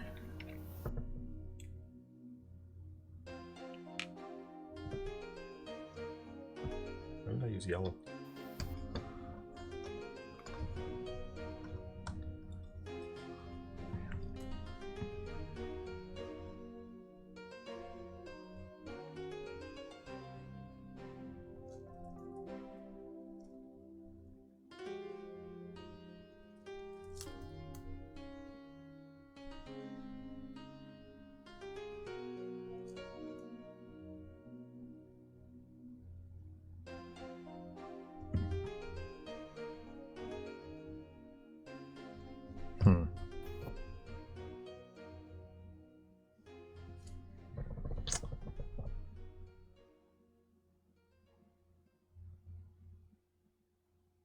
There we go. Thank you, RPD.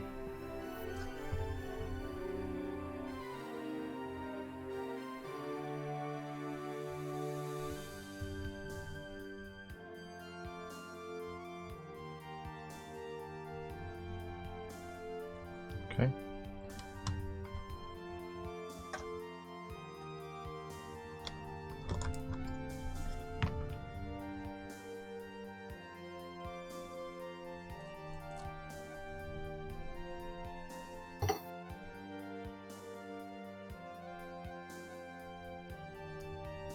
Brush for the face now. Cool. That's gone well.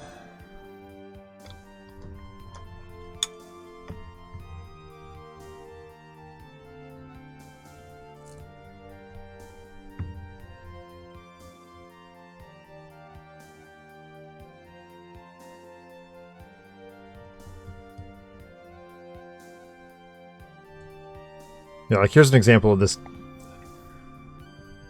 These models having really weird sculpt. This guy's eyes are on two different levels.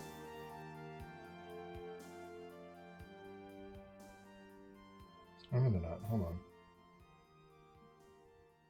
I'm just stupid.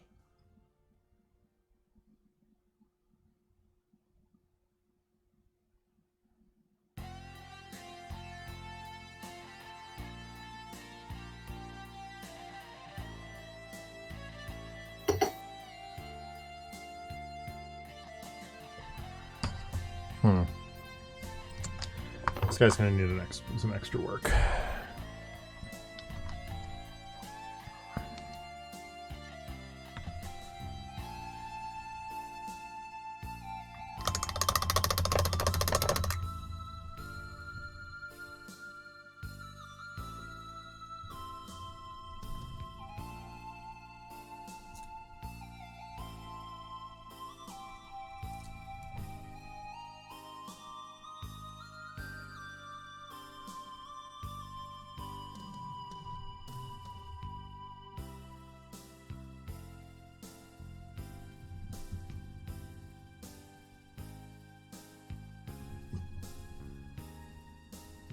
Well, that one worked. All right. And so the second part of the Rule Breaking Trilogy has been built. Go on.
Okay, fixed him. That took a little more focus than I wanted it to, but... What was up? His mask was doing a weird thing where it looked like his eye was, like, way off center. Hmm. I was like, okay. I'm gonna have to fix this in paint and not in...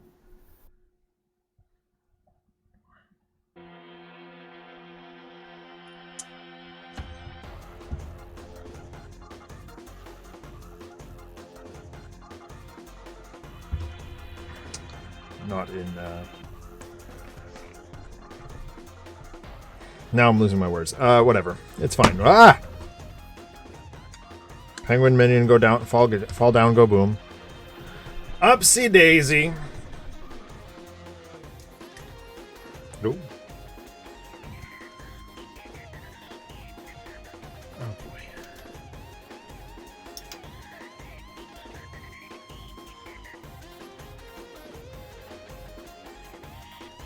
There are not enough of these minis that have the glorious Tom Selleck 70s mustache. Like, only 2 of them do. Oh. Out of the 7. Sad. Guarantee one of the 7 is a female also, so... Yeah. Nah, she needs one too. Kristen I Bell thought proved it that can be pulled off. It was just draw the mustache in on all of them, including the female. Yeah. Kristen Bell proved it Halloween 2017 maybe that it can work.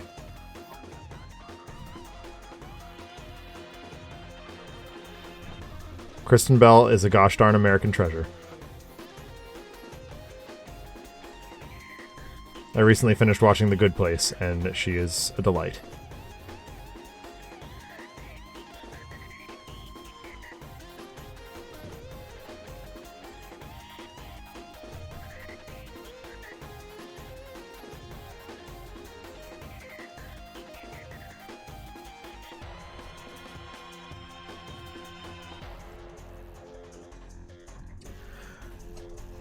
So this is a character I've actually given you part of the backstory to a long time ago, but I'll probably send you a rewrite in the near future. Yep, that's fine. The Cycle Breaker. A temporarily... Sorry, I'm going to do a weird voice here. Temporarily refuged legacy bloodline holder whose timeline was, for lack of not really long description, a bit of a hellhole, and put an end to the name of legacy in his timeline.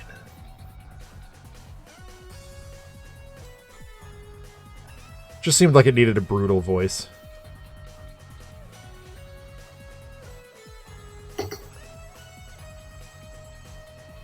Like a WWE Hulk Hogan voice almost. Similar.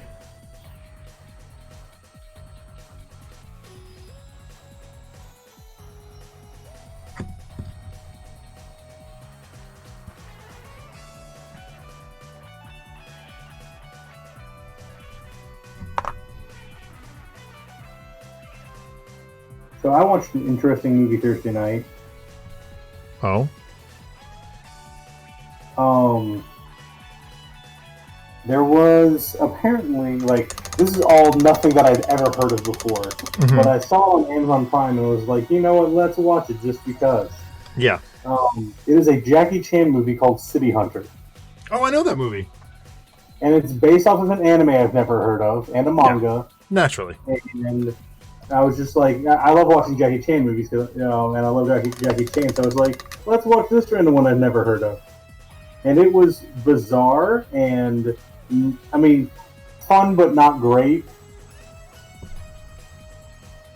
Like, I was entertained by the movie, but, like, the movie was in no stretch of the imagination a good movie.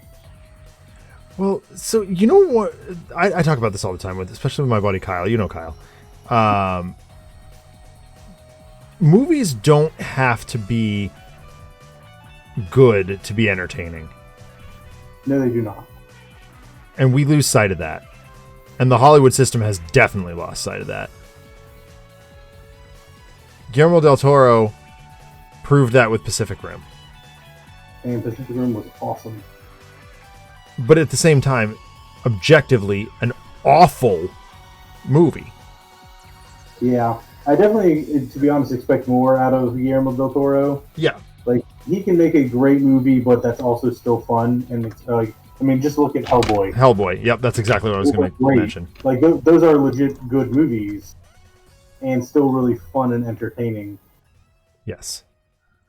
Oh yeah, Cyclebreaker his post Oblivion name in his own timeline. It was much more Dark Age-esque Severance. Nice.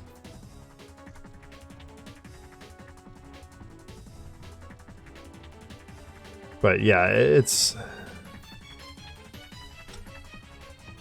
But a lot of the things I did enjoy about that movie, was that it's like it knew it was based off of an anime, Mm-hmm. and so like deliberately did like anime things of like oh, the love interest is sad, and so she's gonna do like the like crying and pounding the floor, and like just the like light tears coming from them, or like I'm gonna like throw my head back and like explain my like how like whatever I'm gonna be doing, and like laugh maniacally for no reason whatsoever, and everyone's gonna just be looking at me, and I'm gonna do that like kind of like you fall down almost like, oh no, I'm embarrassed. I love it. It's like, to be perfectly honest, it's a ton of the stuff that's like you don't ever question it when you see it in an anime, but then like seeing it in real life, like it just doesn't make sense. Yeah. But they do it in a way that's so earnest that it's just kind of like just silly but not terrible. Yeah, sure. And if I'm being perfectly honest with you, that's one of the things I really liked about Dragon Ball Evolution. Mm-hmm. Yeah. Like, yeah, for real. That movie wasn't great, but no, like, it was pretty bad. But it was an anime movie. Yeah. And just try to be an anime movie. Right.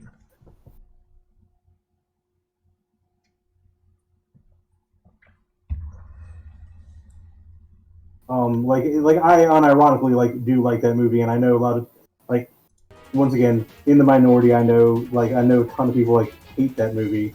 Yeah. But I'm like, okay, like it was fun, and it knew it was trying to do, and maybe it didn't pull it off well, but at least it was trying hard. It was earnest. Yeah. Yep.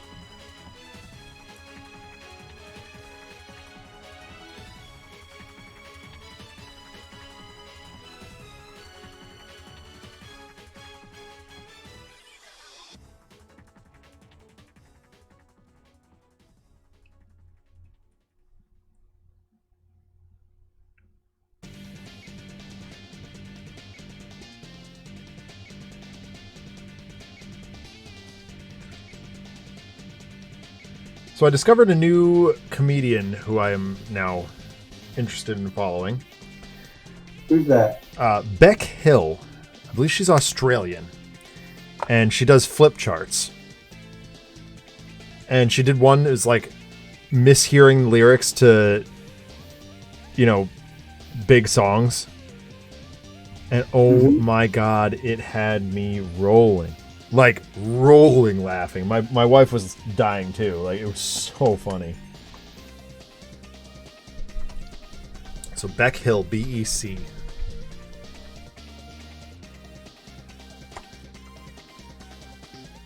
And what do you mean by flip charts? Like Dimitri Martin had pulled up. Yeah. Very similar to Dimitri Martin, but they're all, like, pre-made. Okay. And they have, like, interactive elements with them.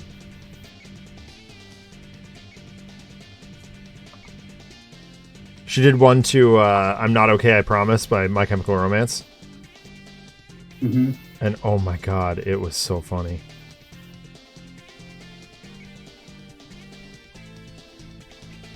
She misheard it as I'm Not a Cake.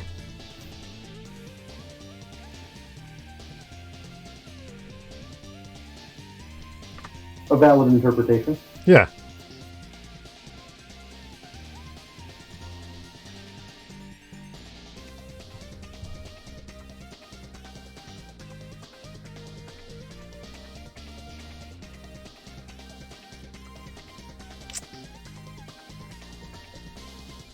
Okay, I guess that's fine.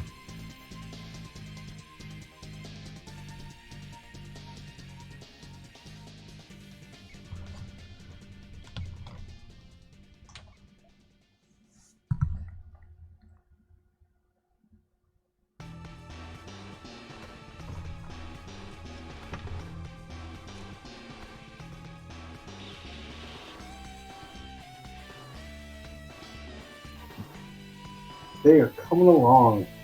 Yeah, they are. One of the things that I love with that line of minis is they exaggerate the weaponry just enough to make the detail stand out, but not too much to make it like unreasonable. Mm-hmm. Like I'm looking at that model, I'm like, okay, that gun is definitely too big for that model, but like I don't have a problem with it. Yeah. Because it's clearly just done for emphasis of the detail.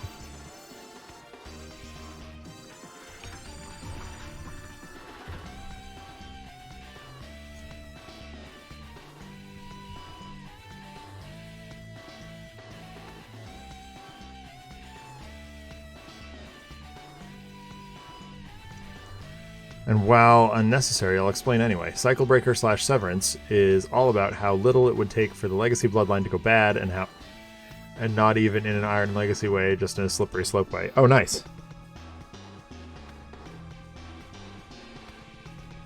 I loved what we created, RPD, for the Cabbages and Kings campaign.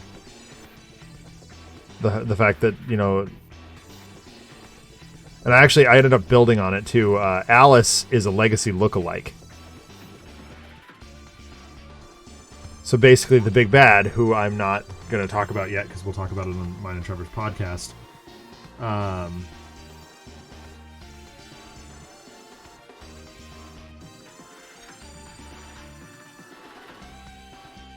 Kidnapped Alice to play basically an evil Legacy.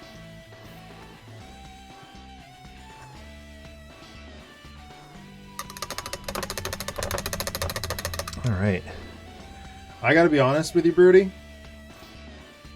This guy has one of the best mouths that I've painted so far ever. Come on, focus camera. No, it's not an autofocus.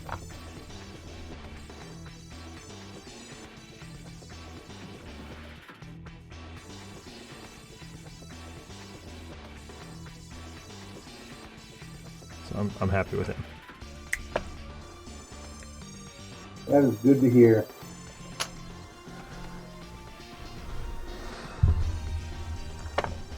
All right.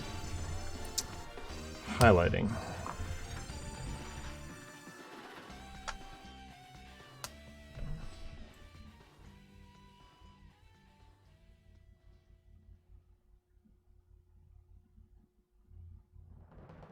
I don't think I want to do a whole lot with this. I think I want to go pretty subtle. So I think I'm just going to stick with dry brushing.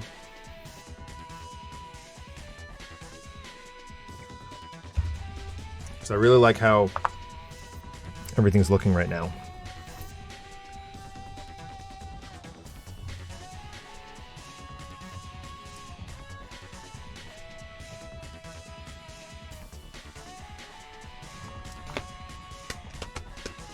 The kickoff event in Cycle Breaker's timeline is how badly would Paul Parsons' soul have been broken if he had to go to Nam and watch as that unfolded.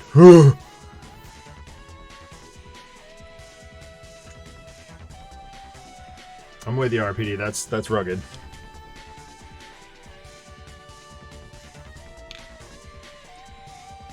What do I have for browns? Gorthor brown? I think that's too light.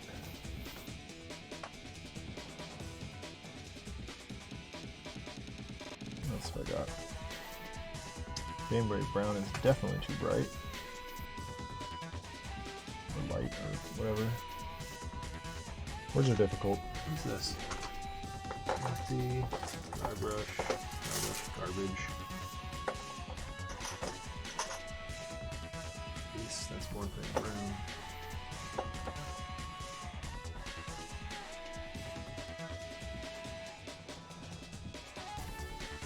Alright, well, I guess I'll try Gorthor brown.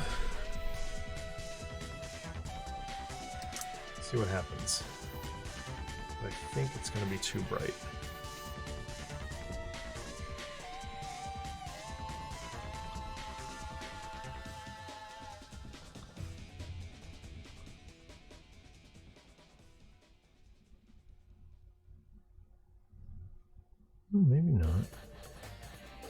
Maybe not.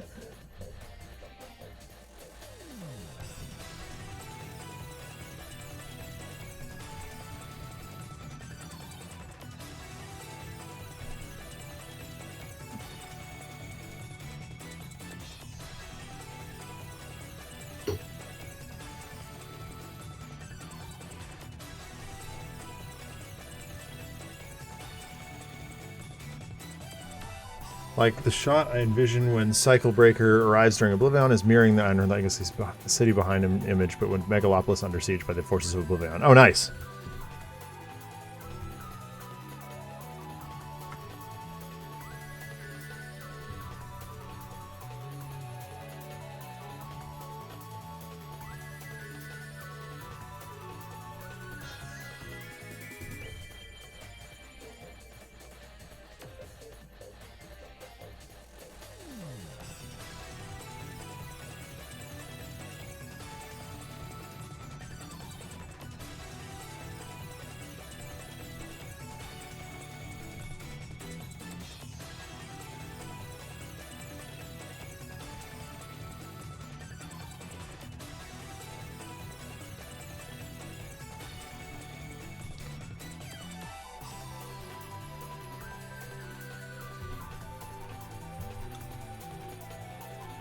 Now, RPD, I'm forced to ask.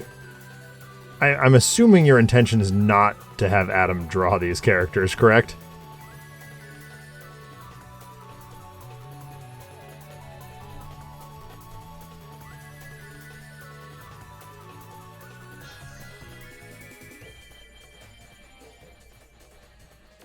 Okay. I feel like you've probably told me that before, but I'm just like, I should check.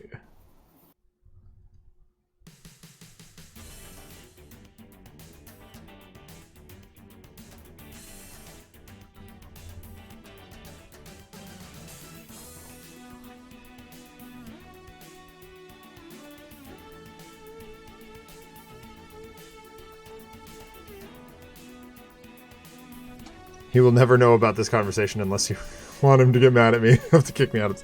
Dude, he's not going to get mad at you. You're iterating on something he's created. That's... He loves that.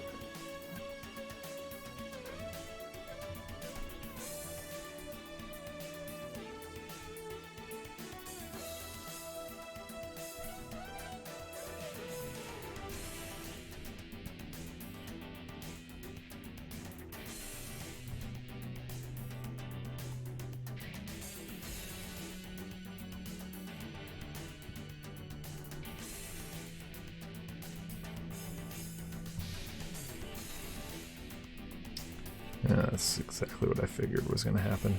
Darn it. I lightened that up too much.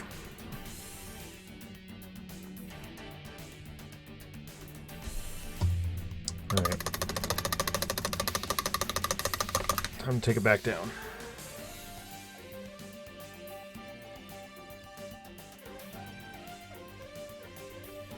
See if I even can.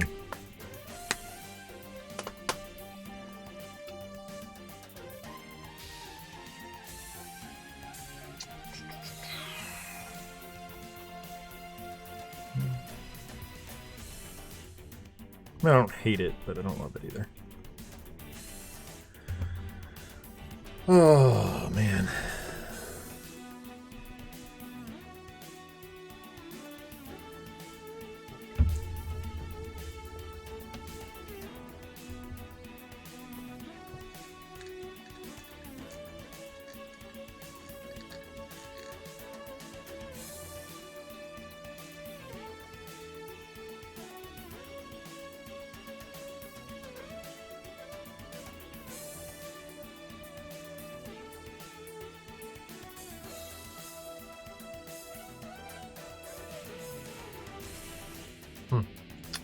Boo hiss. What's wrong?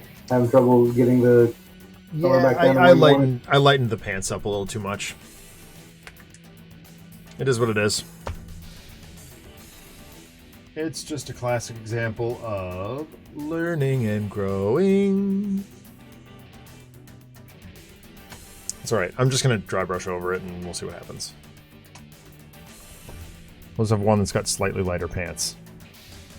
Penguin will probably yell at him later. It's fine. Occupational hazard, right?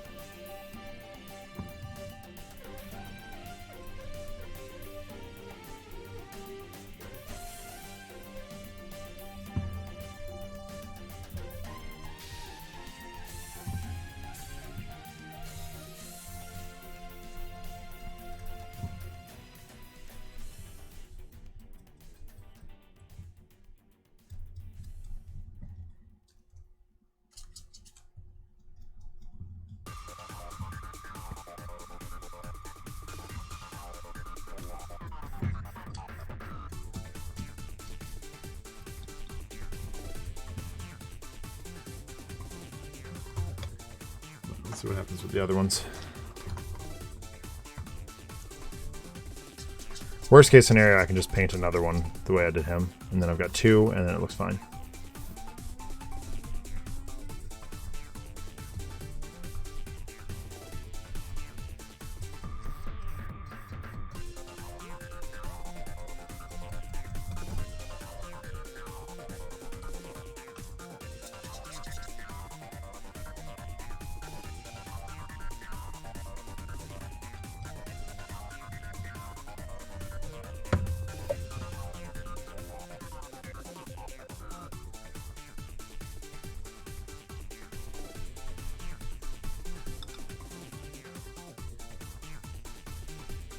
Well, that's way better.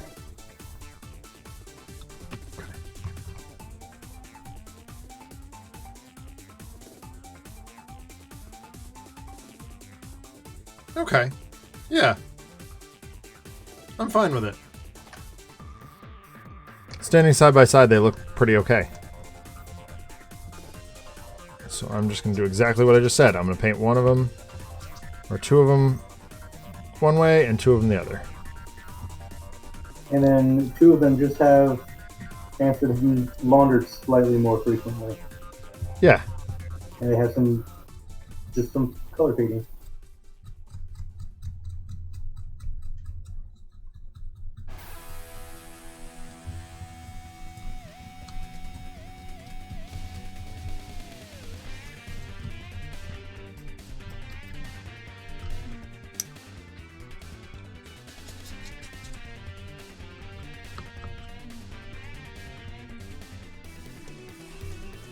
No two pairs of pants are created equal. We all know that. Nope.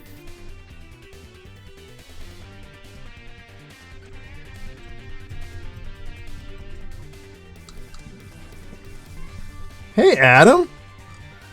What? What's going on, dude?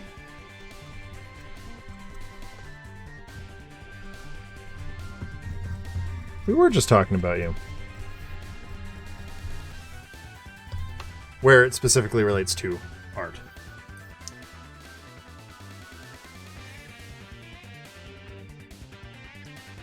Ah, cool. I have remote error. How's it going? Wow, the gang all shows up all of a sudden. Welcome, everybody. It's good to see y'all. Yeah, we were chatting for a bit earlier about Justice League. Yeah. Because I saw it Friday, I took off work to watch it with Casey. Ah.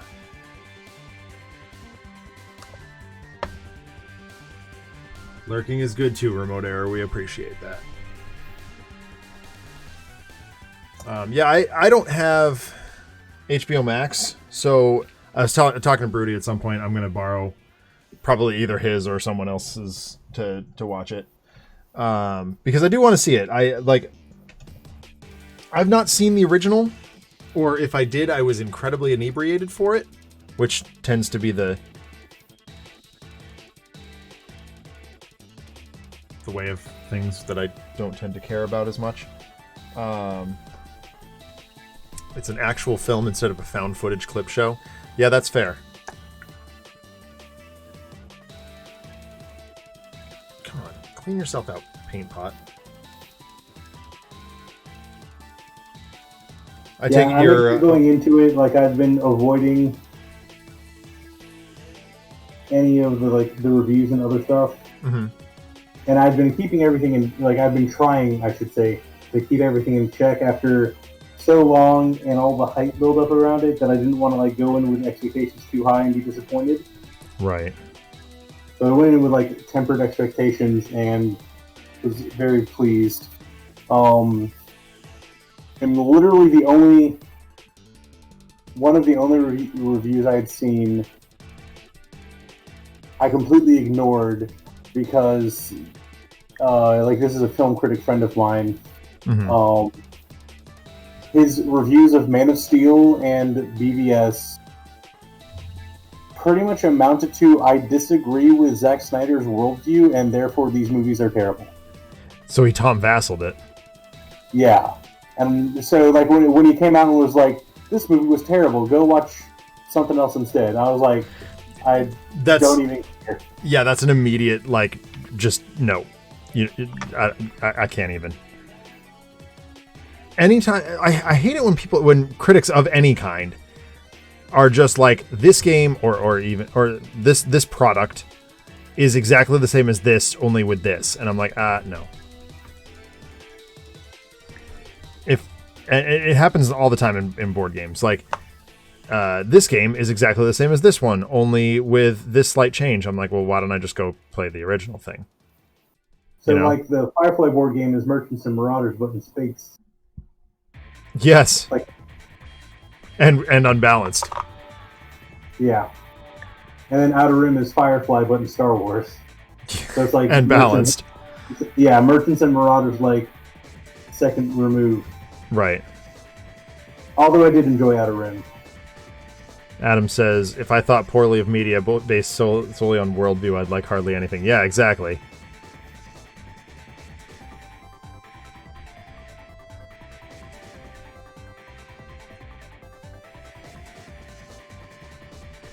Yeah, and plus there's also secondary reasons, even aside from that, there are movies that I don't like that I can objectively be like, this is still a good movie, I just I don't like it. And there are movies that I do like, mm-hmm. that I can say objectively that was a bad movie, I just enjoyed it. Exactly. And when you lose that capability, it's just eh. Tell us more, Adam. What has Ness gifted you? And what should Katie be gifting me for my birthday? Because it's coming up. And I have no idea what to tell her to get me. Katie's asking me for some ideas also, and I'm just I've recently updated my Amazon wish list. So. Yeah, I did too. Gamora, Nebula, Rocket Groot, and Magneto Toad. Nice. That's great. I just ordered Power Man Iron Fist at the store. So excited. I had someone ask me if I was asking me about Crisis Protocol, and I'm like, I do not have any of their minis. I have not played it. I do not know anything about it. You kind of just assumed from painting and everything else that I was at least up to date with it. I'm and I've seen the sculpts and I like a lot of the sculpts, but that's the extent of what I know about it. Yeah, Adam, I might actually buy the Magneto one straight up because that model is super rad, and I've always just been a big fan of Magneto, even without being a huge fan of the X-Men in general. I just like Magneto as a character.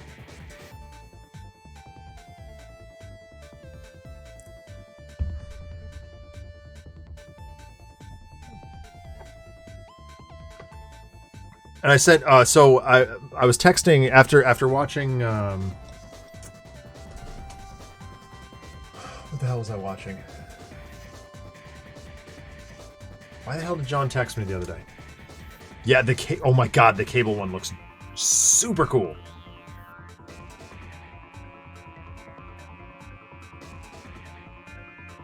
Oh, my buddy John texted me to ask if I'd read the new Nightwing yet, which I haven't because I'm way behind. And I was like, oh, dude, you've got to check out these things that we're doing. I sent him your AUGS Magneto, and he was like, oh my god, I want to play that right now. I was like, well...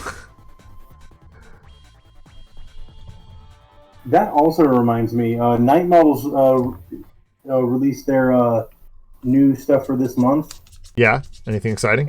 And they have like some new Nightwing villain that I have no idea who it is because I haven't really read a lot of that stuff. Sure. But then they have like the Adam West and Burt Ward Batman and Robin also. Oh, you better be ordering those.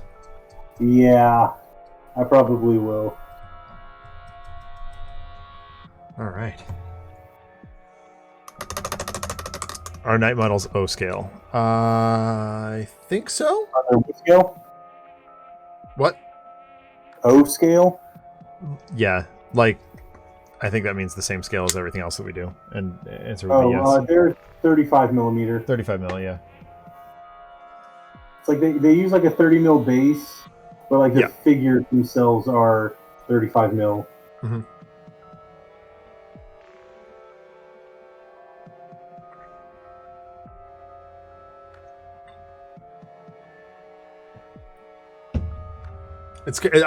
I'm laughing really hard inwardly right now because both of your birthday presents are sitting right behind that curtain right now. Adam knows what he's getting, but you don't, Broody.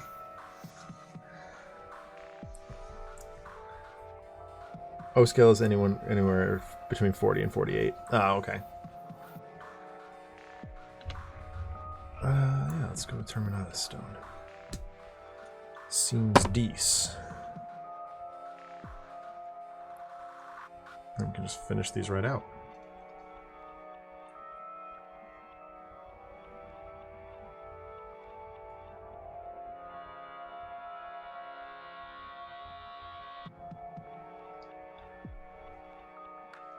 Which usually works to about 35 millimeter. Yeah.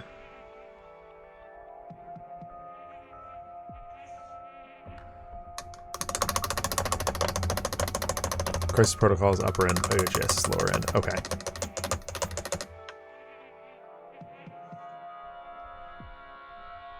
Yeah, I'm very interested in getting Crisis Protocol. I got all of the Marvel Night Model stuff when like they still had the license for it. Yeah. But that was like a while ago when I wasn't as good. Like I've gotten better. Like I could strip the models and try and repaint them. Mm-hmm. But I really want to get a lot of the X-Men and stuff to retry and get those characters. Plus, I like the dynamic spaces and other stuff from the Crisis Protocol. Like the Magneto has all the stuff hovering around him bits, and yeah, like all the Night Models ones were just like characters standing. Like the most dynamic is like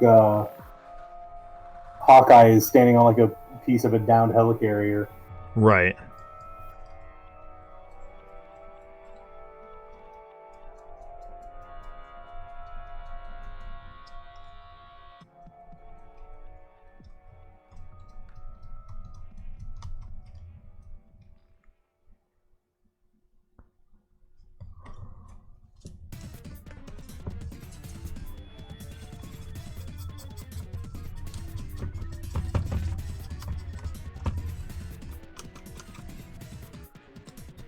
$99% of my...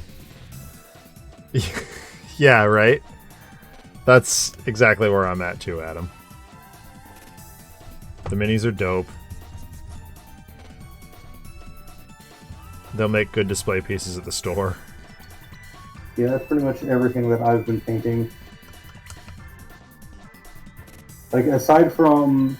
I guess I use these Star Wars minis in my Star Wars RPGs, but... Right. I don't actually play the games that they're on.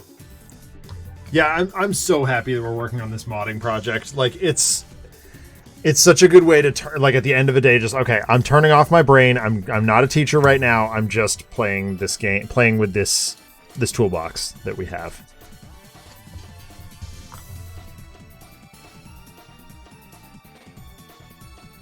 Yeah, the modding the AEGS stuff is a lot of fun. I have been having fun throwing out ideas and working on that, but if I'm being perfectly honest, there's still so much of Turtles that I haven't played. Oh yeah, I am. I still kind of like am antsy about playing a lot of the stuff that I still have that I haven't gotten to. Yeah, personally, I think like I was a lot of time to doing the homebrew stuff. yeah.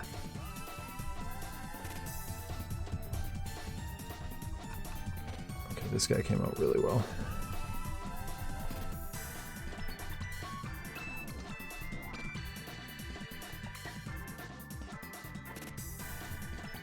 Yeah, that's exactly how it is, Adam. It's zero stakes. Just let's do this thing. There's no ramifications to it at all.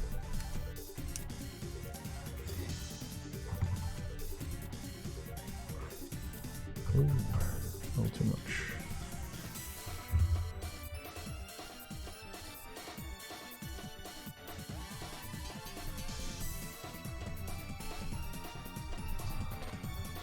Zero stakes, only stakes. Medium rare, of course.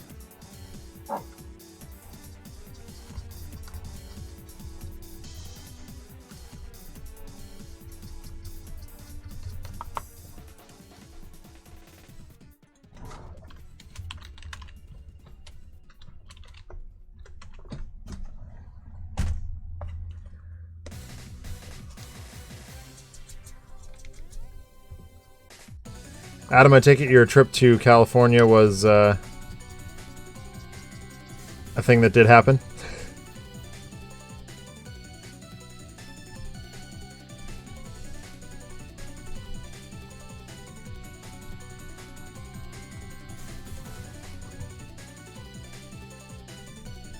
Right on.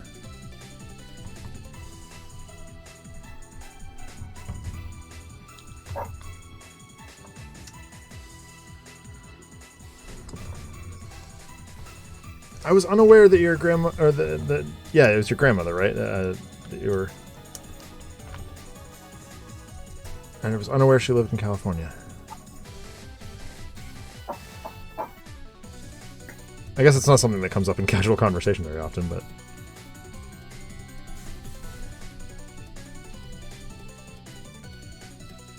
Northern Cal.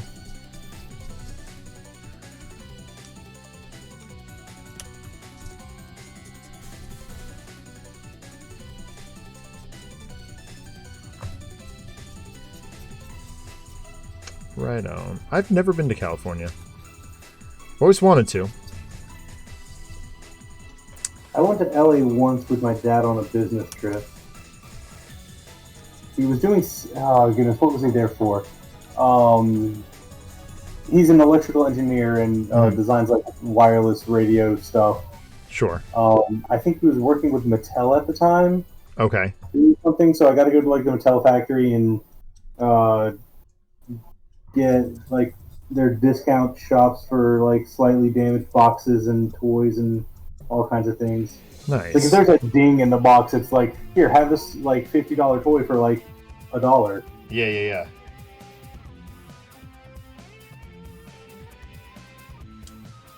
And when I was like a 10-year-old, I'm like, this is the best ever. Oh, best day ever for sure. Petaluma. Yeah. Yeah, my if you want to talk about like old technology, my dad had the was that one of the names on the patent for the Palm Pilot. Oh, nice! I had one of those. The proto smartphone. Yeah.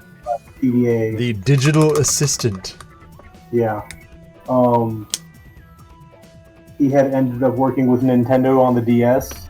Oh wow! And the wireless adapter for the Game Boy Advance at the time. I got to play with prototypes of those. Nice. Before they came out, it was awesome. That's good, Adam. I'm glad you got the closure you were looking for. That is good. Things were very quiet on all the Discord fronts with three Ribitaros gone to California. It was very odd.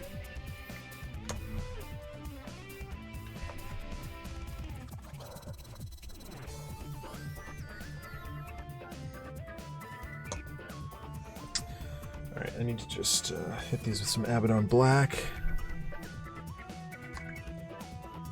Seal them up. Ship them out. Oh, was the whole lot there?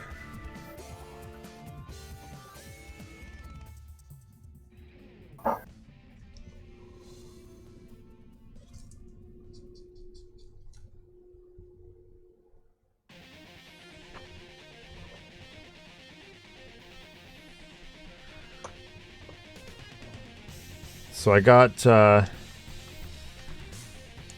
the recertification bullcrap turned in and approved by the administrators. So now all I have to do is reflect on it, which is stupid. Basically wordsmith some stuff. And then I get recertified as a teacher.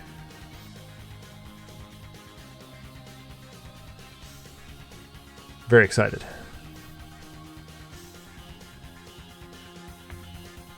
Three more years of this madness.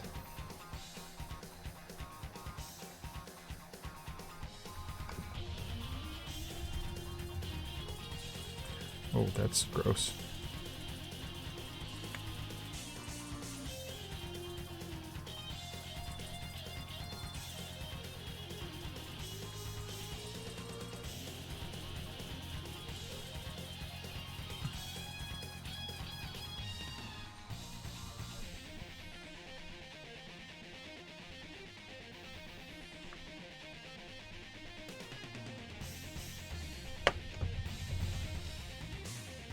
Weird glare causing problems.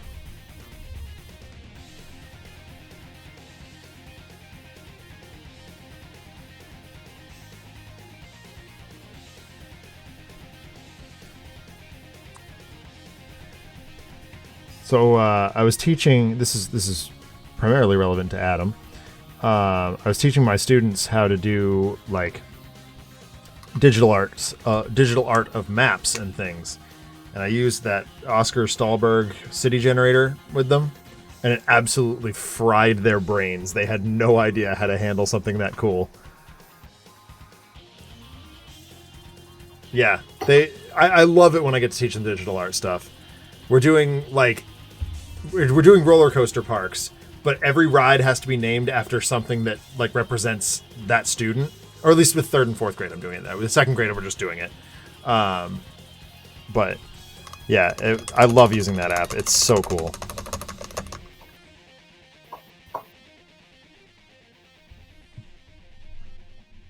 I wish you'd do more with it, because like the ability to control the amount of buildings and stuff would be super dope for that.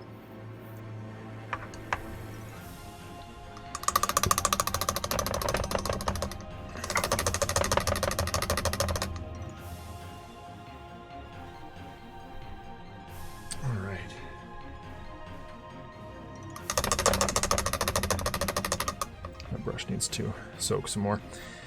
So these penguin duders, minus the big nets that go on the end of their guns, are done.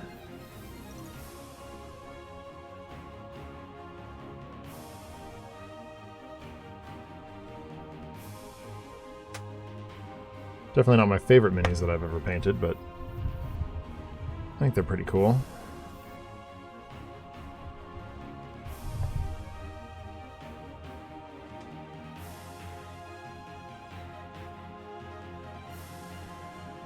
I don't know what makes them, like, uniquely the Penguins minions, but, you know, whatever. And that puts a closure point on the base box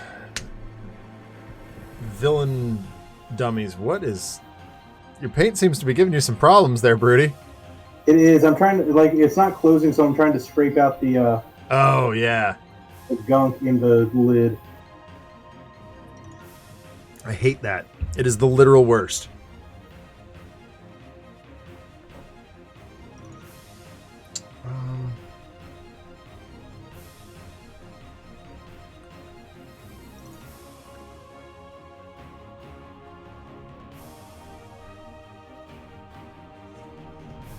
And of course it's bad in black, so it's gonna look terrible. Like it's gonna stain everything. Yeah.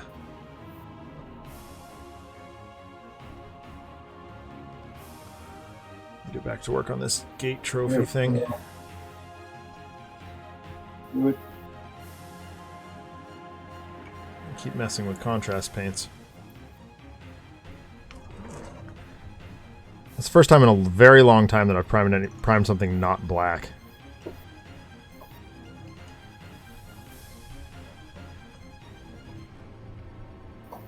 There we go. And now it closed, and my hands are just really dirty. Well, occupational hazard, right? Yep.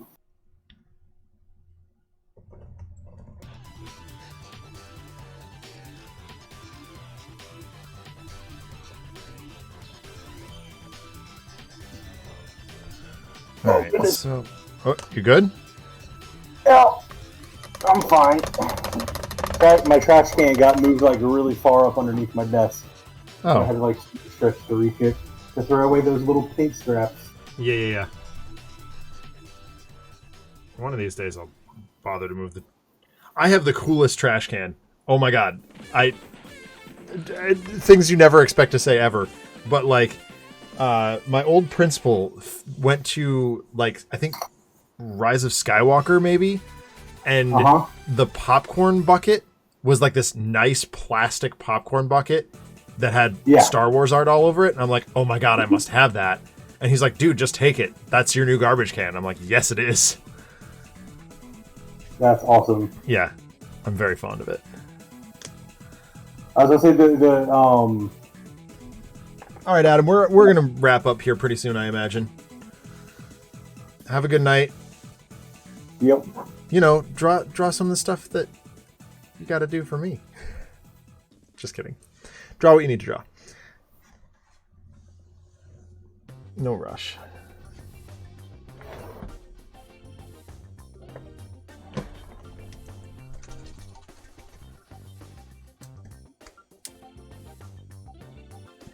All right. Let's see if this works. Oh, that still had paint in it. Oh, God. Did you just get the paintbrush? I sure did. Oh, that was bad. Huh.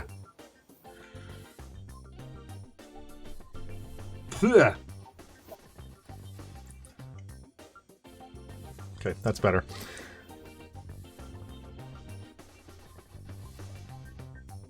Yeah. Go for it.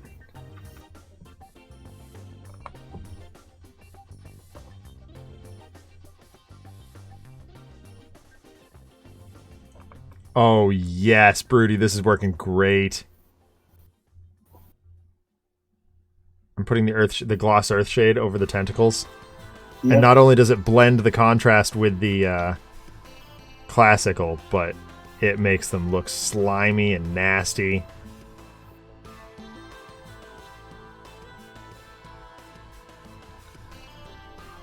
And just the visual language of repeating the city shot being the relatively happy ending for someone in Bloodline is watching his Megalopolis. RPD, I gotta be honest with you, man. It's my eyes are glossing over, so I apologize. I'm having trouble reading your post. I'm gonna try again in a second.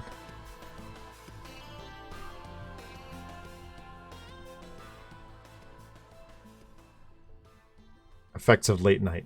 Okay, and just the visual language of repeating the city shot being the relatively happy ending for someone with the bloodline is watching his Megalopolis face its greatest hour watching his Megalopolis face its greatest hour of need and knowingly walking away and letting it all burn down. Good lord.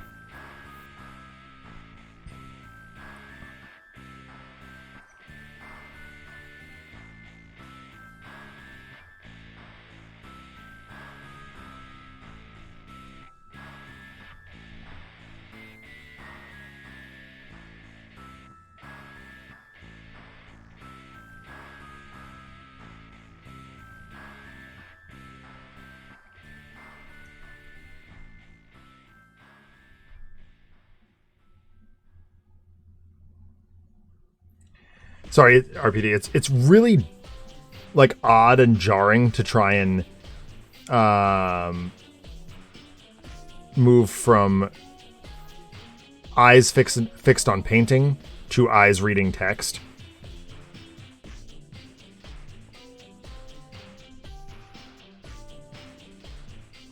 think this is a thing I'm learning and growing literally right now.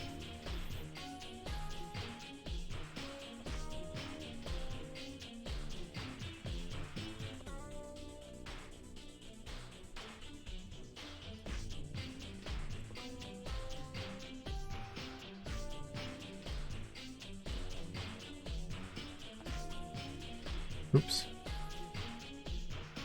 Yeah, I can hear your silent, how did you make the Iron Legacy art into something like the barbecue photo? That should not be a move.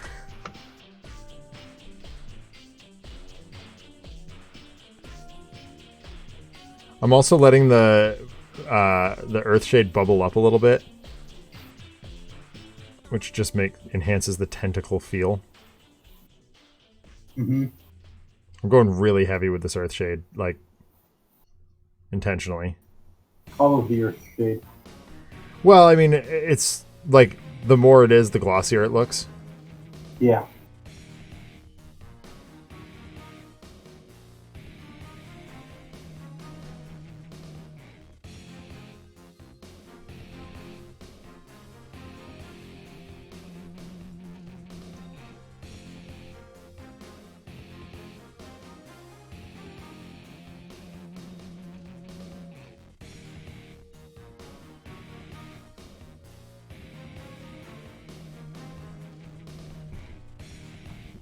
And the gate itself, I'll just hit with regular Earthshade.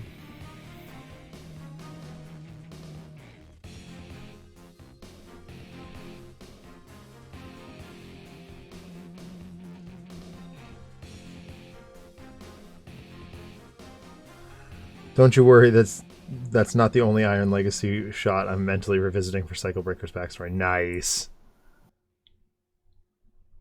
RPD, I love the level of detail you put into your stuff. Like, it's so cool.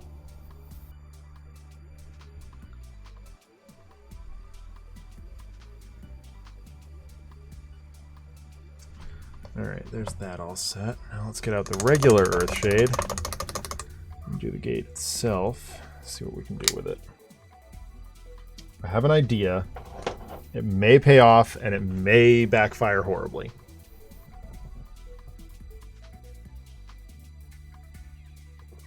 But I need a reference photo first, which is actually on the hard drive of my computer, which is nice.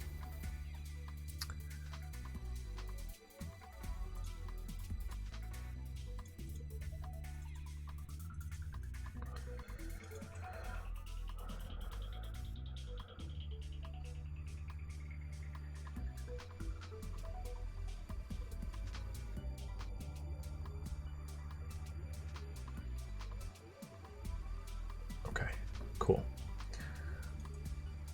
Oh dear. That did not go well. It opened up on the wrong screen and covered you up. Mm-hmm. I opened up a reference photo and it opened on the wrong screen and covered your face. Or covered your hands. How rude of me. He also has his counterpart to throwing the ring into the grave shot. Oh, dude.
For Cycle Breaker, it's the end of his pre-Oblivion story, destroying the ring to signify him having a well and truly ended the line. Nice.